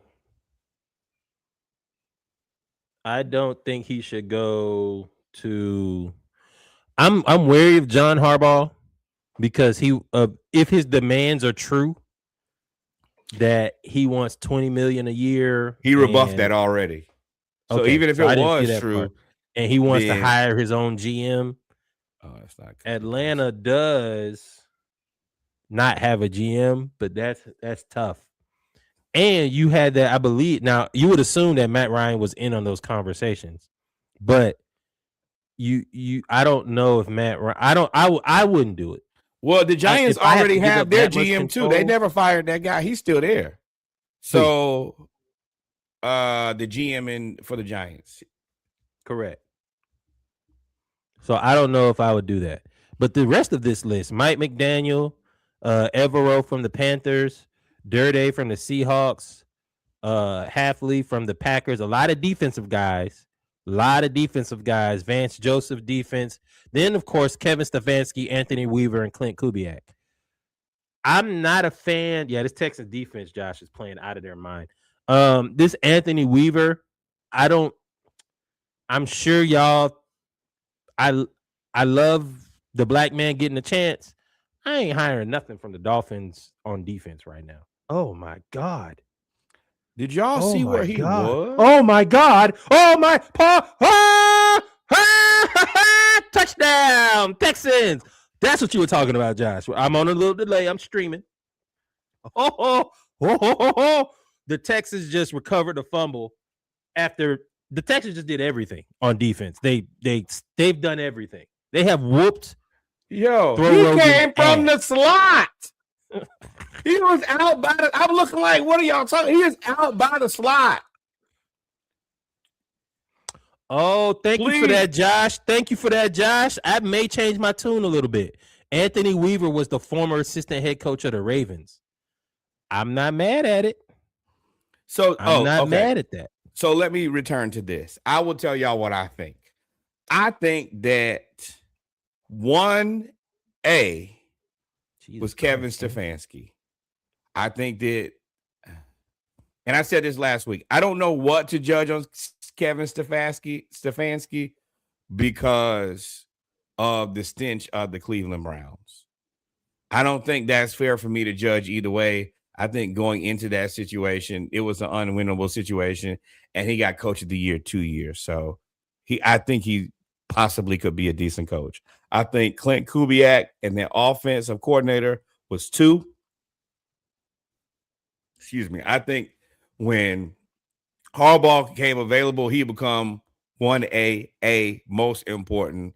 If we can get him, he changes things for us because he has a pedigree of winning that none of these other guys have.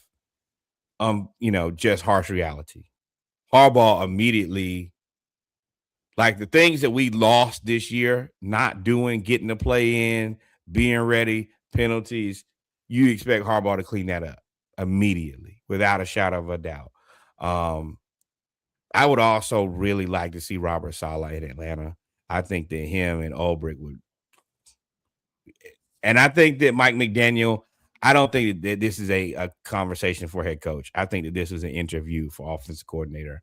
I'll be completely honest. After the things that I heard about Miami and him being the head coach, I don't think that it's even wise for him to try to be a head coach right now. I think he does need to sit with somebody who has a more authoritative figure and figure out how to be a head coach and be able to run a team and make sure that they respect you day in and day out consistently, because I think that was a big part of the reason that he was not as successful as he could have been.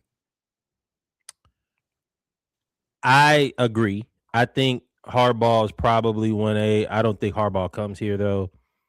I do think that they like Stefanski because he's an outside zone blocking guy. If you noticed, especially with Stefanski and Kubiak, and even to an extent, Mike McDaniel, were all zone blocking. And I think that Matt Ryan is going to want to make sure that we stay a zone blocking team. I like Robert Saleh. I think he would be a great coach. I don't know if I want any more defensive coaches right now. I don't want to. I know that's cutting off almost half the coaches, but if you look at the turnover of coaches, most coaches that get fired quickly, not even get fired. You don't even have to get fired. Most coaches that lose their staff are guys that have to replace the offensive coordinator. And all of that. I think it's easier to replace a defensive coordinator than it is an offensive coordinator, especially in a league that is geared more towards offense. I agree. So I would like to see an offensive guy. You're right. Stefanski has the stench of the Browns. Double entendre. That's a good joke. Has the stench of the Browns on them. But he is an offensive guy. And now that, once people get fired. And a 2-time coach of the year. Like, that ain't easy. Once teams get fired, once coaches get fired, they start really letting you know how they felt. Like, man, I ain't never want Deshaun. I ain't never want to do this. I didn't want to draft this person. This was my thoughts. And a lot of the stuff that we're seeing was personnel based, which was interesting. But I'm all in on Kubiak, to be honest. That's also why, like, it was a lot of the Shedeur Sanders thing to me is, don't bring more shit in here to me. I got enough shit on my plate. No offense to Shedeur, but I'm trying to get the spotlight off of me. And I already am dealing with Deshaun Watson, Freaky D, and now you're going to bring another person who is going to bring another spotlight to me, and then we already drafted this other guy. This is what gets coaches fired. It's not about whether you like the guy or not. He's just not good for my career matriculation. Harsh reality. But Stefanski is supposed to be the offensive guy that develops quarterbacks, which is also what you need when you have a young QB in Penix. You're supposed to be able to teach him how to get under center. Yes. Now Penix said that's all BS, that he knows how to get under center, which is what you should too. But I think that Zach Robinson, Raheem Morris, this piece time for you, this one for you. Deuces, y'all get it. But either way, we're gonna continue to monitor the coaching situation. As people have brought up in the group, I mean, the Steelers are playing pretty terribly right now. And they're losing to a team. DK drops another one. I think a guy told y'all about that guy a team ago.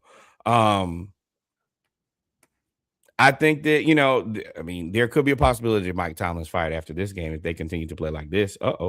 And they continue to get worse. Aaron Rodgers getting hit every play. Stefanski failed with Baker. Why would he be good for Penix? Well, first of all, Baker's biggest fan is right here. So Norwood, I'm gonna let him answer. But I don't think. What do you mean he failed with Baker? I do every think coach, a lot of outside noise for that. Every coach and every quarterback has failed with the Browns for the last 20 some odd years. I tell y'all all the time, and this is one of the things I give the Ravens the most credit for. If you have a good organization, y'all are going to find a way to figure it out. The Browns are a terrible organization. I joke with y'all all the time. If Jesus came down and y'all gave him a headset, he'll probably be like, nah, I'm good. I don't want to do this. Put me on the cross. I'm out of here. The Browns are a terrible organization. But even in that, Baker played his ass off for a year. He won Coach of the Year twice. That was the best Browns y'all have seen in recent. The last time he got to the playoffs. Yeah, he got him to the playoffs. So, yeah. In that division that y'all swear is so good. Right. And this is a Ferrari we got over here. Plug and play. This ain't a Ford Bronco. It's a Ferrari. So, yeah, I think that I'm very clear. And I also will say that I've taken that from what I've seen to happen with quarterbacks, specifically quarterbacks that come from New York. Just because you go somewhere and you're bad doesn't mean that you're bad. You might need some development, and you might need to get away from a bad organization to show how good you are. And I think that the same thing that happened with Baker, and now he's a franchise quarterback for the Buccaneers, I'm unsure about Stefanski. I agree, Nick Chubb being hurt, but I feel like y'all still had what was the other guy who got in trouble? Kareem Hunt. There were multiple guys that the Browns had, but once again, so you don't believe Stefanski was a bad coach then, J-Rod? At the time, I don't think that you could say that. They're like the Wizards. Your organization, top down, continues to make bad decision after bad decision after bad decision. Everybody don't suck. You can say Baker Smith. Baker, until this year, was one of the top 5 quarterbacks in the NFL for the last 3 years. Production only. Since he's been in 4 offensive coordinators, that head coaching jobs too. Right, 3 years. So, I mean, we'll see. It remains to be seen. I'm not sure about Stefanski. I just not gonna put. Right, I agree, J-Rod. I 100% agree. I don't know if you're good or bad. You came into a rough situation, and I'll be honest. The new guy who gets hired with Cleveland, what you gonna do with Deshaun Watson? It's even a worse situation because Deshaun is capped is 90, 75. You know who the answer is? Is you hire David Tully, waste a year of his life. I don't know how old David Tully is now. Then you call Lovie Smith and waste a year of his life. Then you hope that the draft shakes the right way and you don't get Bryson, you get CJ Stroud. And then you rehab your entire image and even the racist parts, and you become the Houston Texans.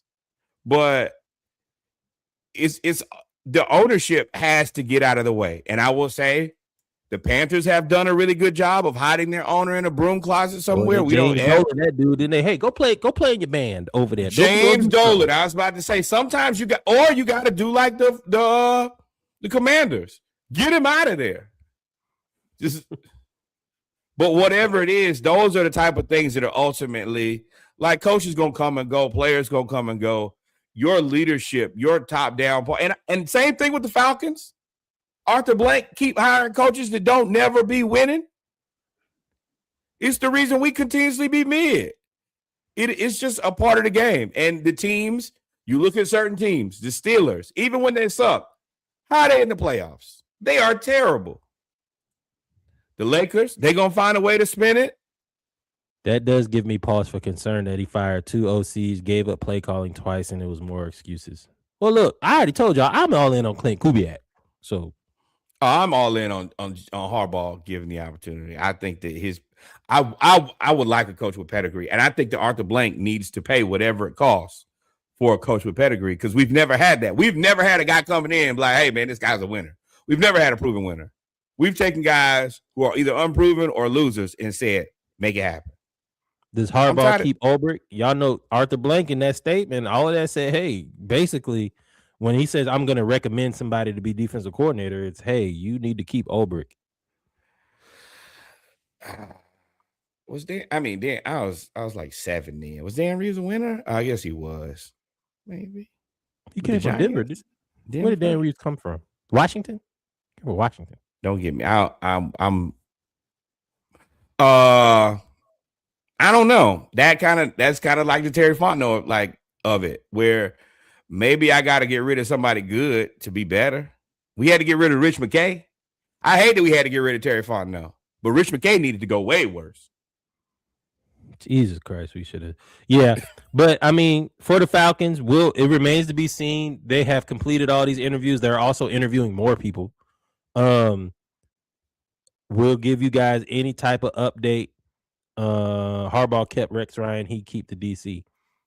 And I think that what Ulbrich has done, and the reason I think he probably has to, is we got so many sacks this year.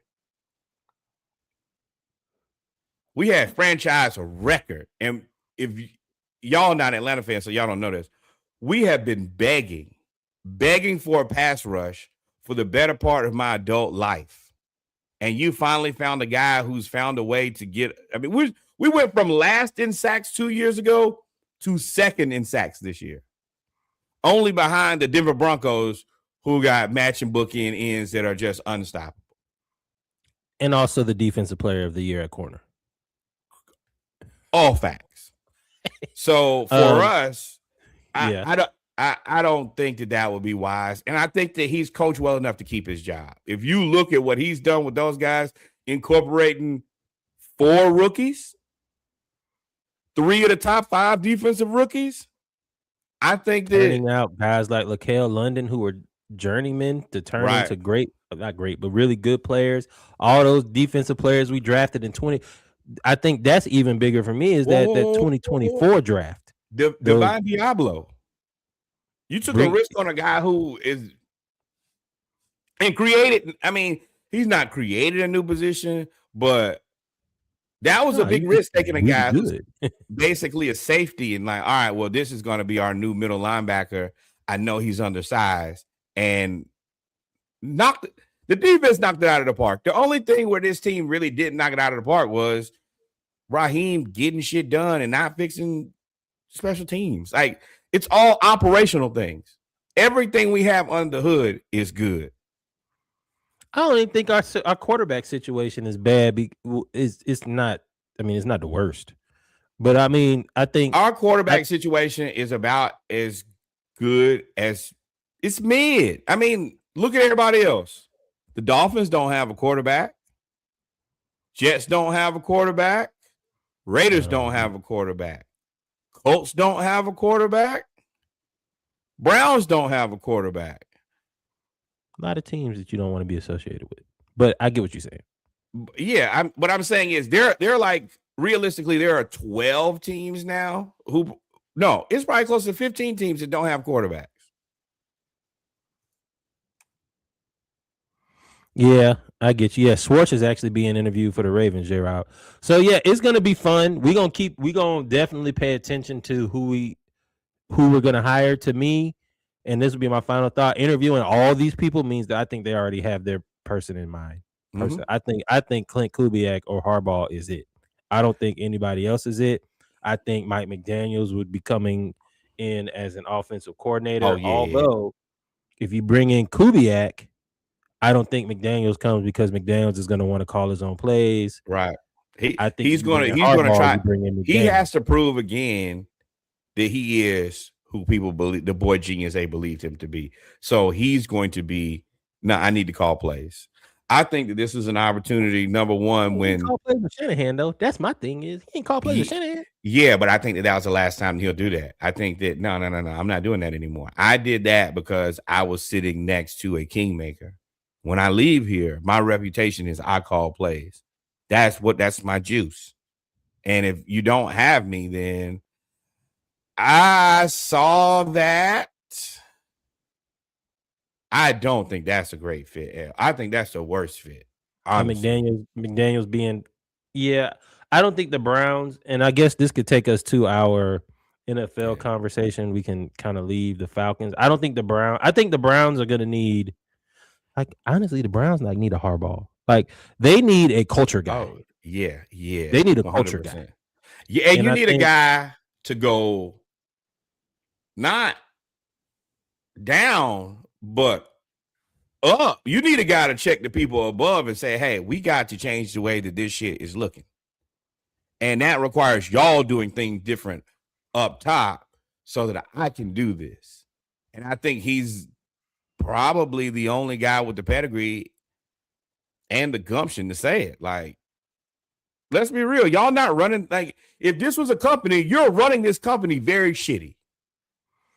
And if you continue to do the same thing, you're going to get the same result. I didn't come here for that, and that's not what I do. I win to varying degrees, but I'm not going to come here and lose. The Steelers are probably about to lose 24-6. Now, this is the one. I mean, or 20-6 as the Texans are now driving. I will say the Ravens fan says the way this game is going, the Steelers may move on from Tomlin. Okay. I don't know if that's necessarily true. Would you add Tomlin to the list to be interviewed? 1,000%. Hand deliver. Immediate. I'm taking the pedigree guys before because they come with something that these other guys don't come with. Period. No, J-Rock, I think that y'all have had multiple good teams. I think that y'all have, there it is. I think that y'all have had multiple good players, but organizationally, y'all got to get the shit together. And I think that it's above the head coach because all these head coaches ain't terrible and all these quarterbacks ain't terrible. It's something in your admin leadership where they're not getting it done consistently. But you know what I think? Y'all did Sashi Brown wrong. Put that root on him. Y'all did Sashi wrong. He went and cleaned up y'all books. He got all them draft picks and get everything, and then y'all fired him after he did all of that for y'all. And look at Tennessee. Look at Rand. Y'all doing wrong. Y'all they did Rand Carter wrong and come in and clean it all up. Right. Now I hope Falcons we don't do that. I hope we ain't get no root. I ain't, we throw the garlic over the shoulder in Atlanta. But you're right. Louisiana, dog. Y'all got to make sure that y'all can't be doing some of these folks wrong, man. If I will say that if Cleveland is serious about doing something, they give Harbaugh whatever it takes. They give him the Godfather deal. What do you need to make us respectable again? I don't care what it takes. You can fire everybody. You can start over. Control Alt Delete. I'll give you 7 years guaranteed because I know you got to get rid of the. We still got Watson, but can you fix us? I think that they need to do whatever it takes because no other team is where they are the most consistently. We don't get to the highs, but we don't stay in the lows. But see, that's the thing. 31. You're right. But you can't get the quarterback right. A lot of times you get fired. But right. Sashi cleaned up a lot of stuff out there and kind of set it up for them. What was supposed to set it up for y'all to be better. But it is what it is. Let's move on, if you don't mind. Wild card weekend. The Watson trade set y'all back a long time. Wild card weekend. The Rams. And hold on. Salute, because y'all saved us from ourselves. Y'all sure saved us, even though we in the same spot. No, we're not. Uh, We're not there. We're not $70 million. Hey, Wild bro, card weekend. We're gonna start with the Saturday games. First game, the Rams over the Panthers.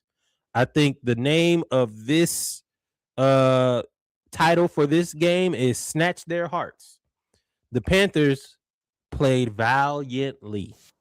They played tough. The Panthers played tough. They scored with 2 minutes left. Matt Stafford told Devontae Adams, all right, let's go snatch their hearts, and proceeded to drive down the field and score with less than a minute left to snatch the Panthers' heart. And was also awarded the MVP. Was he? You think so? Yeah. I think Drake May's gonna get it. The MVP of the league. I think Drake May's gonna get it. I think it makes more sense for the NFL for Drake May to get it too. Matt Stafford's on the tail end. If you can kind of make Drake May into your, I mean, especially in Patriots, it's a good story to sell. I want to say a couple things. Number one, if you're a Panthers fan, you got to be damn proud of your squad. They played their ass. Not be a naysayer at all. Right. I will say this, now that it's over, Panthers are the best team in the NFC South, bar none, this season. Next season, you got a whole nother fight. But this season, y'all were the best team. And if not for the Rams' 800 years of experience, y'all almost beat them. The Rams, hey, man, the Panthers got y'all number. And I don't know exactly how to feel about that going into the season. Now it would have been a joke. Now we got to put respect on the Panthers' name. I really wish they had won it. I think they played a hell of a game. The Rams did it with experience. Congratulations, experience, and they have a good team. But I didn't think that you would get 31 points out of the Panthers. Also, I think Tad McMillan did it with Puka Nacua. That too. Puka went crazy. Is this another pick? Yeah. Pick 6. Oh, we getting disrespectful. Oh, well, let's get disrespectful. Let's get disrespectful, Houston. Hey, throw Rogan. Take your old ass home, boy. Go home. Go home, be happily married, brother. you was questioning retirement. Well, let me tell you. Go ahead and straighten out that question mark. Turn to an exclamation. Right. And then, I mean, the only question now is who is his wife? Because that was never released. Steelers going home. She might not exist. Might be Metateo on them drugs out there now. You know he on. And I will say this is unfortunate because for the majority of the game, this is a misnomer. You're gonna look at this game and say 30-6. This game for the vast majority was 7-6. Not a misnomer for me. I was just waiting on the shoe to drop. I knew Pittsburgh wasn't going to do nothing on offense, and I was just waiting on the Houston defense to figure out, okay, we got to win the game. Hey, also, Rock called them Pittsburgh. Ooh. Well, you know that's one of their big rivals. What else? Oh, great job on trading DK Metcalf, and I don't know how you feel about that. There's a whole lot of high-paid receivers dropping the ball this weekend. But back to the Rams and the Panthers. Panthers played well enough to win. Bryce Young has also made me pay him. Not necessarily a believer, but I think with this coaching staff and the way that they play football, I think that he fits for this offensive scheme. He is still small. And on the interception, he had to jump to throw the ball. And I think that's a problem.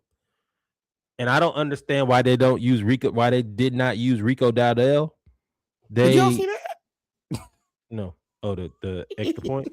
He gets it straight. What was that? Boy, you better be glad y'all winning. They would have cut your ass about that too, boy. Oh my God. But I think I don't understand what the Panthers were doing without running the ball. Rico Dowdell only got 5 carries for 9 yards. This is the same Rico yards for the past 2 years in a row. 200-yard games or something like that. And then they just give the ball to Chuba Hubbard, which I don't understand that. I don't get it. It doesn't make sense to me. And he's already told y'all I'm out. Right. So I think y'all got some soul searching to do with what type of team you want to be. But I think the defense is there for sure. Yeah. I think y'all just ran into the Rams. This was the worst. You gotta figure something out. Worst. Xavier Leggett, you're a streamer now. You're a podcaster now. Give up football, boy. It's over. Best thing you could do is make sure that people knew who you were before you left the game. Consider yourself out the door, because if you can't play receiver for the Panthers, they're not going to let you play anywhere else. Oh, they got get you a horse. And Coker. Let me tell you, quietly, one of the best mid-season transactions is getting that guy. Yep. They knew it. That's the reason they had no, let's go ahead and pay him now. And everybody's like, why would you do this mid-season? They drafted that dude. Fair enough. I was wrong. But great addition. Panthers. And I will say this in closing. I think the NFC South has a lot. And in the past, we've been a joke. I think going forward, 8 and 9 might be a thing because you might have 3 or 4 really good teams in the NFC South. I think the Saints. I ain't gonna say that. I ain't gonna say 8 and 9 is acceptable at all. Well, what I'm saying is, I think the Bucs are a really good team. Like roster-wise, I think they're the best team. Maybe Who do you think got better? Next year it won't be. They old. I will say that. We got to see. I think that the Falcons, y'all know I believe that my team has an excellent roster.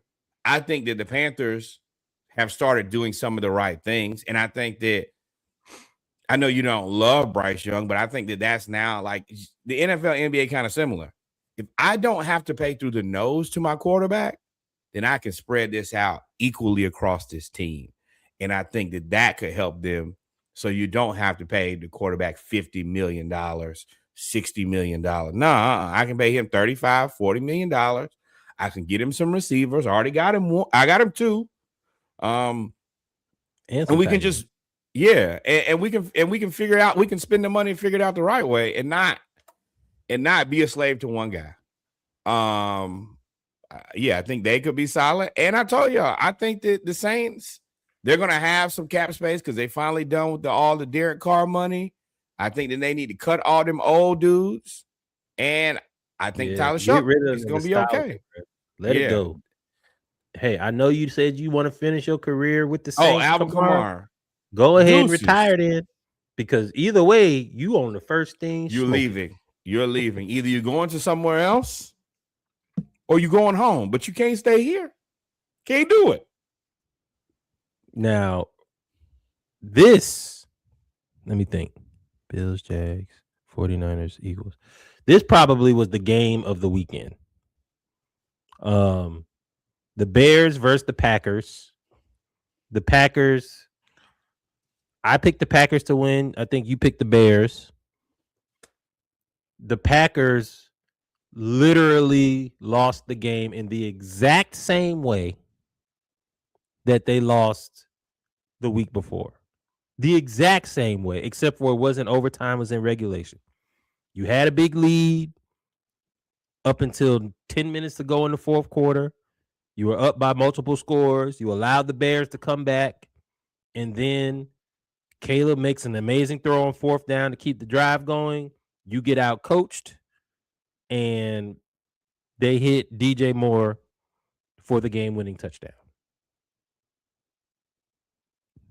Yeah. Can't do it. I know some people in the group who did not believe in Caleb Williams. I think you let that go. I think that team is a good team and should be a good team for the foreseeable future. I think they still got some moves to make, but I think that, and it's not saying a lot, but it is saying something.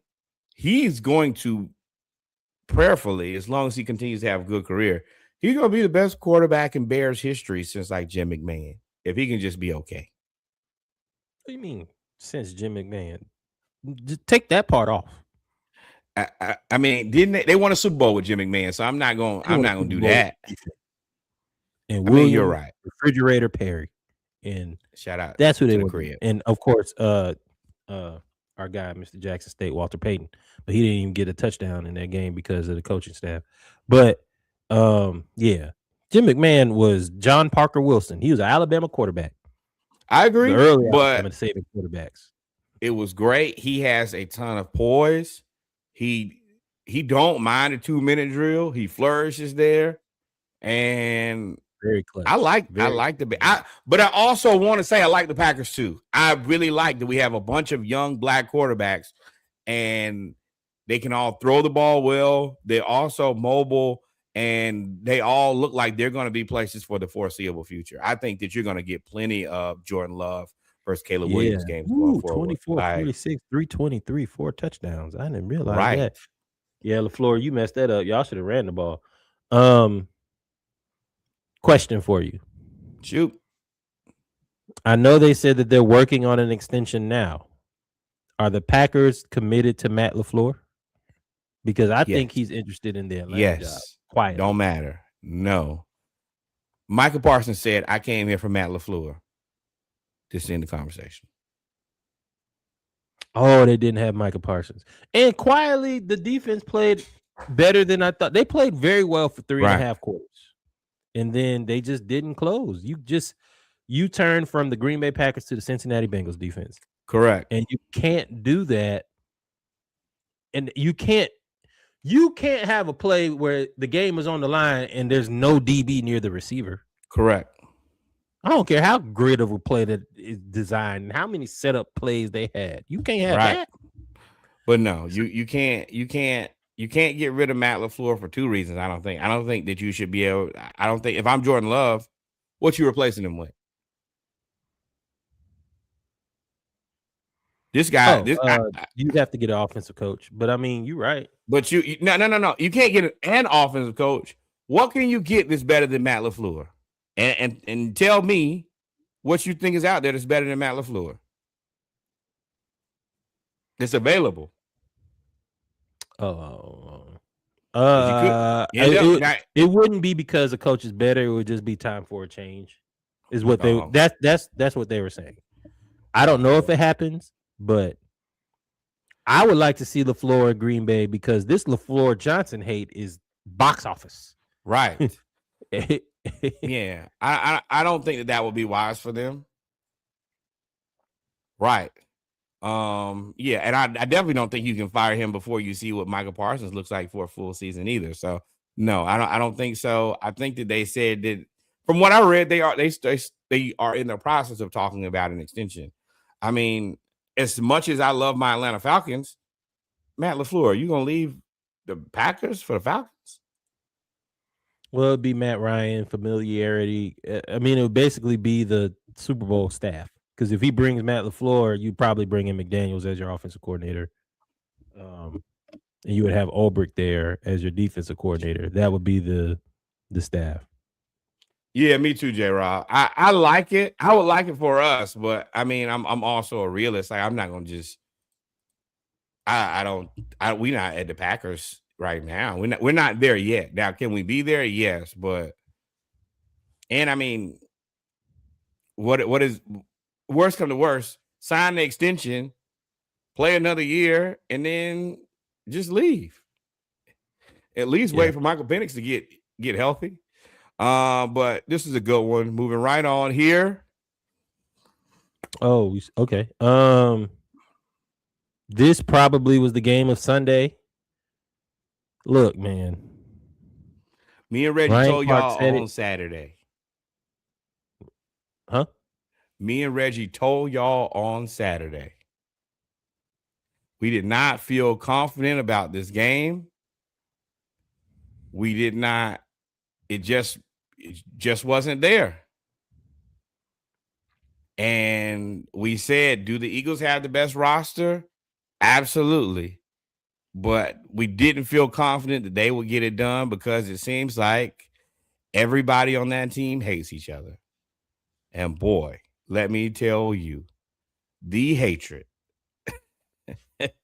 was there in live living color. As y'all can see right here, Kev, the man in the back, fired the OC and the head coach. Everybody's incompetent. I am inclined to agree. I don't have an answer for why your team stinks because the roster is unbelievable. And yet somehow, go ahead, finish your thought. And somehow every game that they play, they never looked like they were going to win or if they really wanted to win. I don't really know what to say about this. First off, Ryan Clark said this on ESPN, and I wholeheartedly agree. If there is something called a lifetime contract, it needs to go to Kyle Shanahan. Kyle Shanahan is an amazing coach. Kingmaker. Address him properly, Reggie. Kingmaker. No, I'm going to call him MacGyver. He went in there with Christian McCaffrey, a piece of gum, a paperclip, a shoestring, and a toilet roll. Left with a dub. And left with a W. Let me tell you. Brock Purdy was 18 of 31 for 262 yards, 2 touchdowns, 2 interceptions. Christian McCaffrey, 15 carries for 48 yards. But what did I tell you Shanahan does? What did I tell y'all? Because he did it against the Falcons with less. They didn't even have Jawan Jennings against us and beat us a lot. He figures out who you can't guard. He creates a mismatch, and he presses that button over and over and over. George Kittle, who's first team All-Pro tight end, I believe. Achilles gone. Tore his Achilles, so he was out. Oh, he done. So who else you got to throw the ball to? Let me tell you who we got. Demarcus Robinson. Y'all remember him? He played for the Kansas City Chiefs a while back. 6 catches, 111 yards, 18.5 yard average with a 61-yard touchdown thrown in. Jawan Jennings.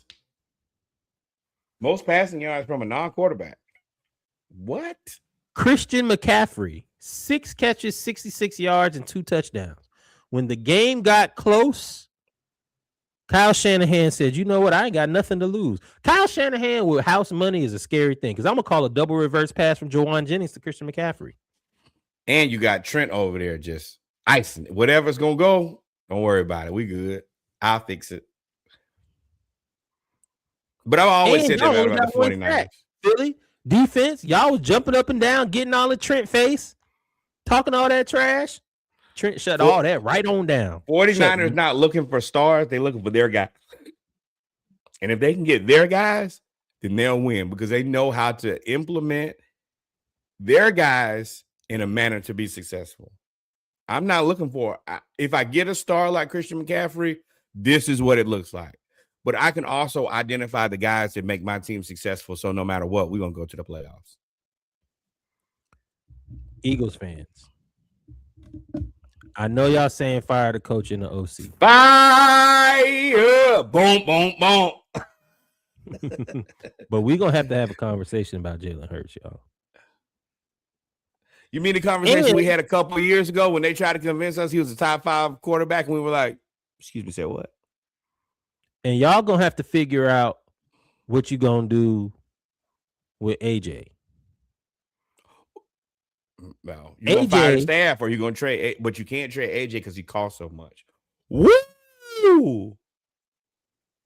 You can't fire AJ Brown or trade him because it's $50 million or $40-something million to the cap or whatever crazy number it is. As much as they keep telling everybody that they're all in a great space offensively, Jalen Hurts only takes chances by throwing the ball to Dallas Goedert. Now, I do believe the OC should get fired because that 4th down play, you called all verticals and a seam to the – that's a Madden call. That's a Madden call. That's a Madden call when you get up to the line and y'all don't stop saying that, though. A lot of these teams really be used in video games. And I will say video games do be accurate because people have an expectation that they're constantly updated. You can't be. They not the video game culture not going to let you just have somebody be terrible and they actually be good. Yeah, sure. Listen, the Kingmakers you talking about, I don't think they use Madden playbooks. So Joe Mazzulla for Madden 2K, they do badges. He said that. I gotta go back and look. There is somebody. So throwing 4 verticals on 4th and whatever it was, 4th and 10, throwing 4 verticals in a seam to Goddard. Just it didn't make sense. There's no threat over them. Goddard ain't outrunning nobody. I didn't understand it, and I was like, "Oh well, this is absolutely awful." Franchise mode activated. Yeah, this is absolutely awful. And I think I typed it as soon as he hiked Norwood the ball. 2K, baby. You know what it is. Soon as he hiked the ball, I said, "Oh, this is a terrible play. This is a terrible play." And they feed Saquon, who had 26 carries for 106 yards. And something else about Jalen Hurts is he seems a step slower. His acceleration to get out of the pocket and do what he needs to do. I don't know if he needs to lose a couple pounds or whatever, but he seems like he's running in mud. His acceleration is no longer there. And I don't know if that's because he added weight to do the tush push or whatever. God, that sounds, let's pause that statement. But brother, what have you said? Missing Lane Johnson was a big deal because they really couldn't. I mean, I don't know. I'm trying to figure out how they y'all need a new coach. Let's be real. We can look at different things, X, Y, and Z. It is their team hates each other. You have a questionable quarterback to receiver relationship. You have a questionable receiver to head coach relationship. You have a questionable coach to offense and offensive coordinator. And that's the reason that even if you build the best team in the world, if you play with a team, if you play against a team who's on one accord, even if your roster, and I think the roster for the Eagles is 10 times better than the Niners. But if we playing together, then you're going to lose. That's what this is. And the more that I talk about it, the more that it's very clear the answer is to fire the coach and the offensive coordinator. Those are the guys who get this team together and organize the team. You're right. Sirianni and I can't remember the other dude's name. He ain't my guy. He got to go. That's the only answer. But if you're going to do it, you need to do it now before all these coaches get hired. Right. But this is the other part. I think if people fire Nick Sirianni, there ain't going to be no big, I gotta have him. I definitely don't want him in Atlanta. You can't manage relationships at all, brother. I'm good. Don't call us. That sounds like to me, don't you? Cleveland. Come on down. I ain't even gonna wish that on them people. I ain't gonna wish it upon them, but that's a Cleveland move. Right. And he was good. He did win a Super Bowl. You're right. You're right. When you're right, you ain't wrong. But so, I mean, that was a great game. Shout out to Shanahan. Now, you guys got to play the Seattle Seahawks, which, again, as good as Seattle is, you have to beat a divisional opponent. Playing a divisional opponent in the playoffs is very difficult.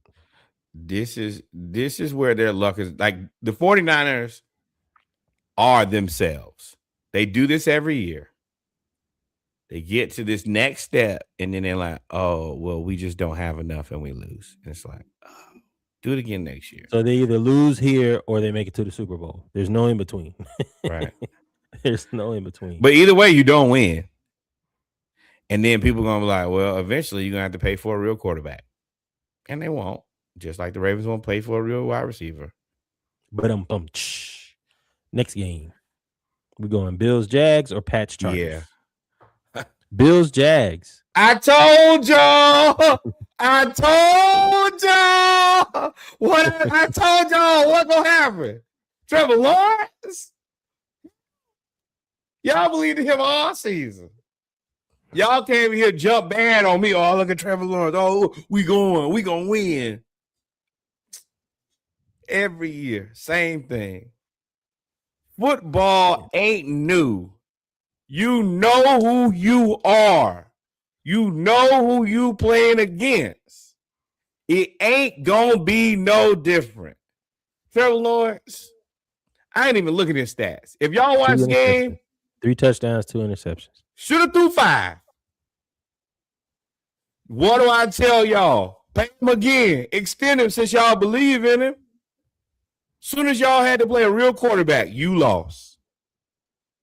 Now what y'all got? Y'all got more expectations than optimism next season. The expectation is to play that way again. It ain't going to be there. And as long as you got Trevor Lawrence, you got a quick trip home.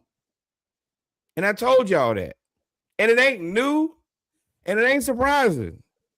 Just like the 49ers ain't never going to get a real quarterback, and the Ravens ain't going to get no real wide receivers, Trevor Lawrence has been a scam, going to stay a scam. He a Nigerian prince. I hate when y'all prove me right, but I like when y'all prove me right too. What you got to say, Reggie? And Trevor. cut this up. Clip this for the Jacksonville fans since y'all want everything else. Jump bad on Trevor. TikTok, talk crazy. I think we were in the group when Josh Allen took the lead 27-24, and I was like, it all comes down to Trevor Lawrence, and I was like, I don't know if he got it in him. Why do you think he did? Because that pick, the first pick I was like, come on, man. And he just wasn't playing as well as I thought he should have played. I think Jacksonville's defense actually played Phenomenal. Pretty well. Phenomenal. But you allowed 2 interceptions, one to seal the game. And I think I said, matter of fact, let me finish my thought. I said, yo, he has to come down and win the game. I don't know if he can do that in the playoffs. And the very next pass, he throws an interception. He throws it in triple coverage. I told y'all. And I was like, come on, man. You set gonna let you down. He ain't gonna let me down. You are a more expensive Blake Bortles. You are the reason that this team can't get over the hump. He is the hump.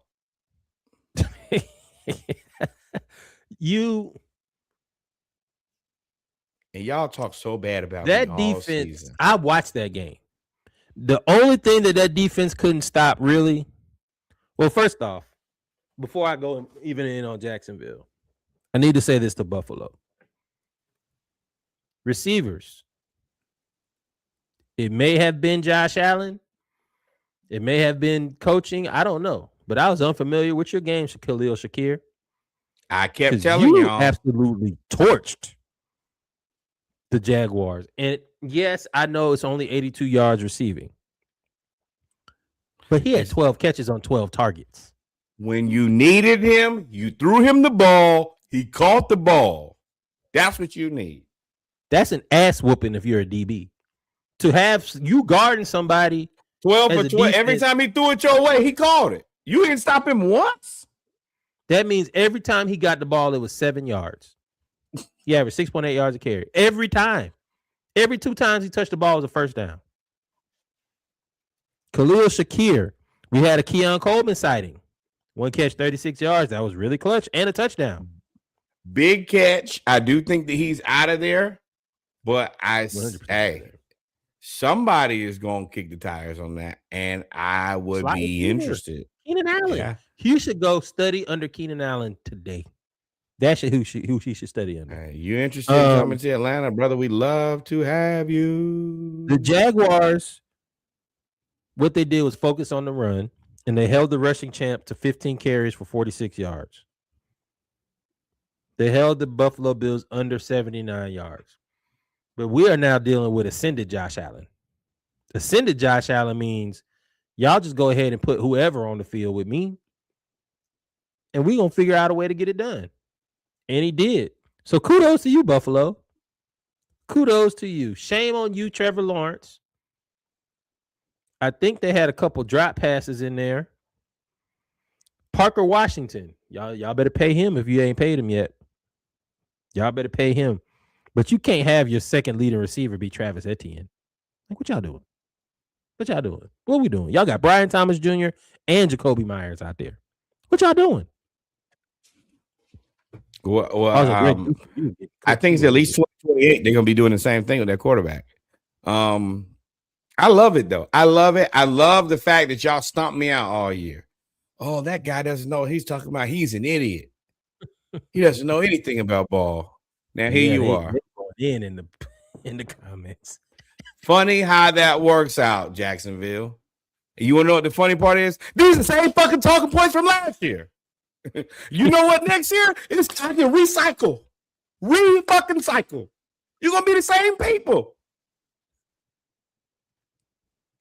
The same. Put my faith in you. You let me down. I wouldn't get that one. I know, and I told, and you know what the funny part is? You had more faith in this one than the Eagles, which you also we picked. No, I the Eagles was a coin flip for me because yes, I didn't. But this one you believed, and I said, "Oh no, it's Trevor Lawrence, baby." They were supposed to be so much better, and Parker Washington was good. But how do you only throw to Brian Thomas Jr.? Listen, we would love to have you in Atlanta. Oh no, I don't know how that works, but we would love to have you here because obviously you do not have a place in that offense.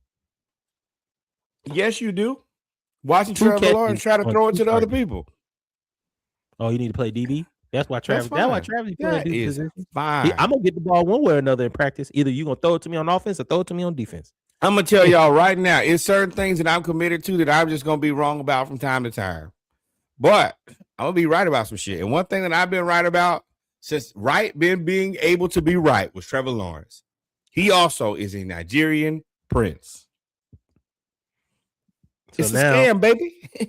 Now you got Buffalo that advances. And the dream is alive, Buffalo. The dream is alive. If Josh Allen pulls this off, because I think they have to go to they're the 7th seed, right? Hey, lock in. Check us out on Saturday where we will pick these games. Ooh, never mind. Bills got to go to the Broncos. Now, Josh Allen, you pull that off. You're going home, brother. You're going home. Saturday don't even matter. Saturday, I'll let you know now. You're going home. But go ahead and tell you, hey, you got a beautiful old lady. She pregnant. You finna get plenty of time to spend with her. You definitely gonna be there. Congratulations. You're going home. You ain't about to miss Nathan. Nate, you're gonna be there for all the Lamaze classes, gender reveal. You're available. And then, of course, in the world's most boring game that we knew was gonna happen, the Patriots beat the Chargers 16-3. The Chargers just didn't have anything. It's just you don't have your tackles. You don't have Justin Herbert is there. I forgot that he had surgery on his hand. You're in Foxborough, which was difficult to play in if you're healthy. And especially if you've been playing in LA. Now you in. I don't know what y'all expect. Now, I want to be very clear before I start this. Justin Herbert is Matt Ryan. That's who he is. He is not Peyton Manning. He is not Tom Brady. He's not Patrick Mahomes. I don't think he's Joe Burrows. He's Matt Ryan. Phillip Rivers. I will be one of the best guys, and I may win an MVP one season. But the Super Bowl will evade me. I will chase the Super Bowl. It will run faster. This year, the broke hand, I know it's not his throwing hand, but still, you had surgery in December. Now you're playing quarterback. Damn near impossible. My protector is gone with a high ankle sprain for the season in Joe Alt. My number one running back blew his face off with fireworks. At that point, I should have known this season wasn't my season. The guy we drafted, the number 2 running back, broke his ankle. This just wasn't in the cards for me. Now, y'all can say, oh, well, we're going to hold you accountable, but for what? What is the expectation for Justin Herbert? Eventually, you have to start winning in the playoffs. And to me, that loss, that blowing that 33-point lead or 28-point lead against Trevor Lawrence, I think added a lot of question marks to Justin Herbert. I think that would have done it. I think that started it for sure. Now, you're right. This year almost is a mulligan. You overachieved. To lose a top 5 offensive tackle, 2 right. Top 10 offensive tackles, because Joe Alt is mighty and dope. 2 RBs. Now you hear and Omarion Hampton. Like, bro, this is me on the offense now. It's just me and the receivers. And these receivers you had to wait for Quentin Johnson to learn how to catch again. Right. And you had Ladd, who is a good slot receiver, but he has to have somebody else on the outside. You right. And hey, valiant effort. You played tough, but this, I told y'all can be mad, but there is Milton. There is no replacement for Justin Herbert. Those guys are not available. What you can get is you can get a Tua. You can get a Kyler Murray. Take those guys. You get a Geno Smith. You might be like best case scenario. You get you a Mac Jones. But if I'm Justin Herbert, I ain't going nowhere. I'm not going there. So you're right. But also shout out to, the Patriots played a really good game on defense. They blanketed everywhere. Chargers are going to bring in Monken if UGA doesn't get him. I don't hate it. That's not bad, but I hope Monken learned from his mistakes. But Monken definitely likes Ladd, and I think he would be able to do it. But this Patriots defense played really well. I don't want to take everything away from them and say that it was all on the Chargers. The Patriots defense is good. The Patriots defense is good. We told y'all that last year. They also have had a pillow schedule, and then you get a divisional round where you play a guy that has nobody on the team. So now we about to see, because now you got to play this Texans team. So we're gonna figure out how good this offense is. And I think that you got the unfortunate thing that I think that CJ probably used his bad game in this game. I don't foresee him coming back and looking like this again. So this would be the game that definitely takes him to the next echelon of quarterback. Right. This could be. All right. Y'all got me last time. Sure.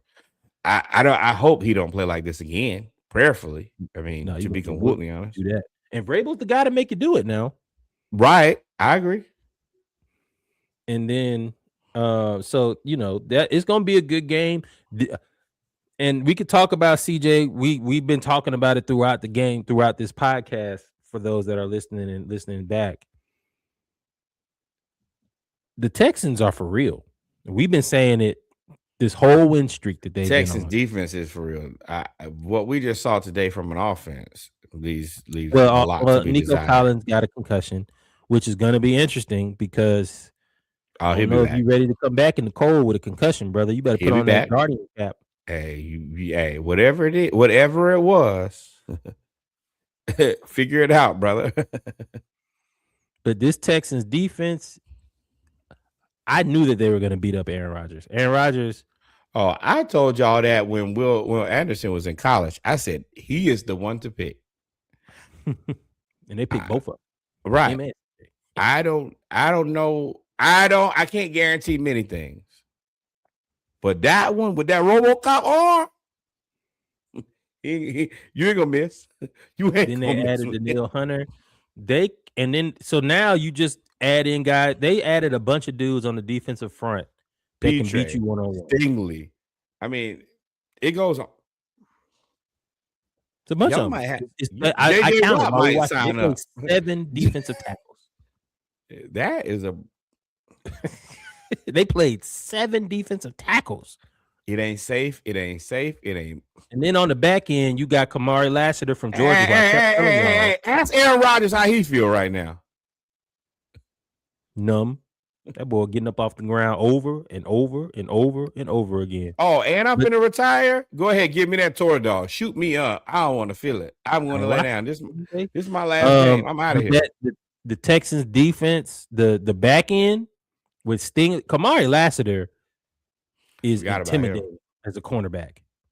He was at Georgia, and when they drafted him, first thing Stingley said was like, "Yeah, he's different. He's bullying every receiver, including Nico Collins, who's 6'5". Lassiter, Stingley, Trae, Will Anderson, Daniil Hunter. Bullock had to pick 6. Cheating. I hate when all these teams have 75. Kev, yeah, your fucking team too. How y'all have 85 different million players and they all be the best at whatever position they be. And then we got our guys, but we got one guy at every position. We got Drake London and nobody. We got Bijan and Tyler Algier. We got Bijan, Algier out of there. Yeah, we had Jesse Bates. Now we got Xavier Watts. But yeah, we be one and done. Y'all be 50. How y'all get all the good players? And then had AJ Brown, Devontae Smith, Saquon.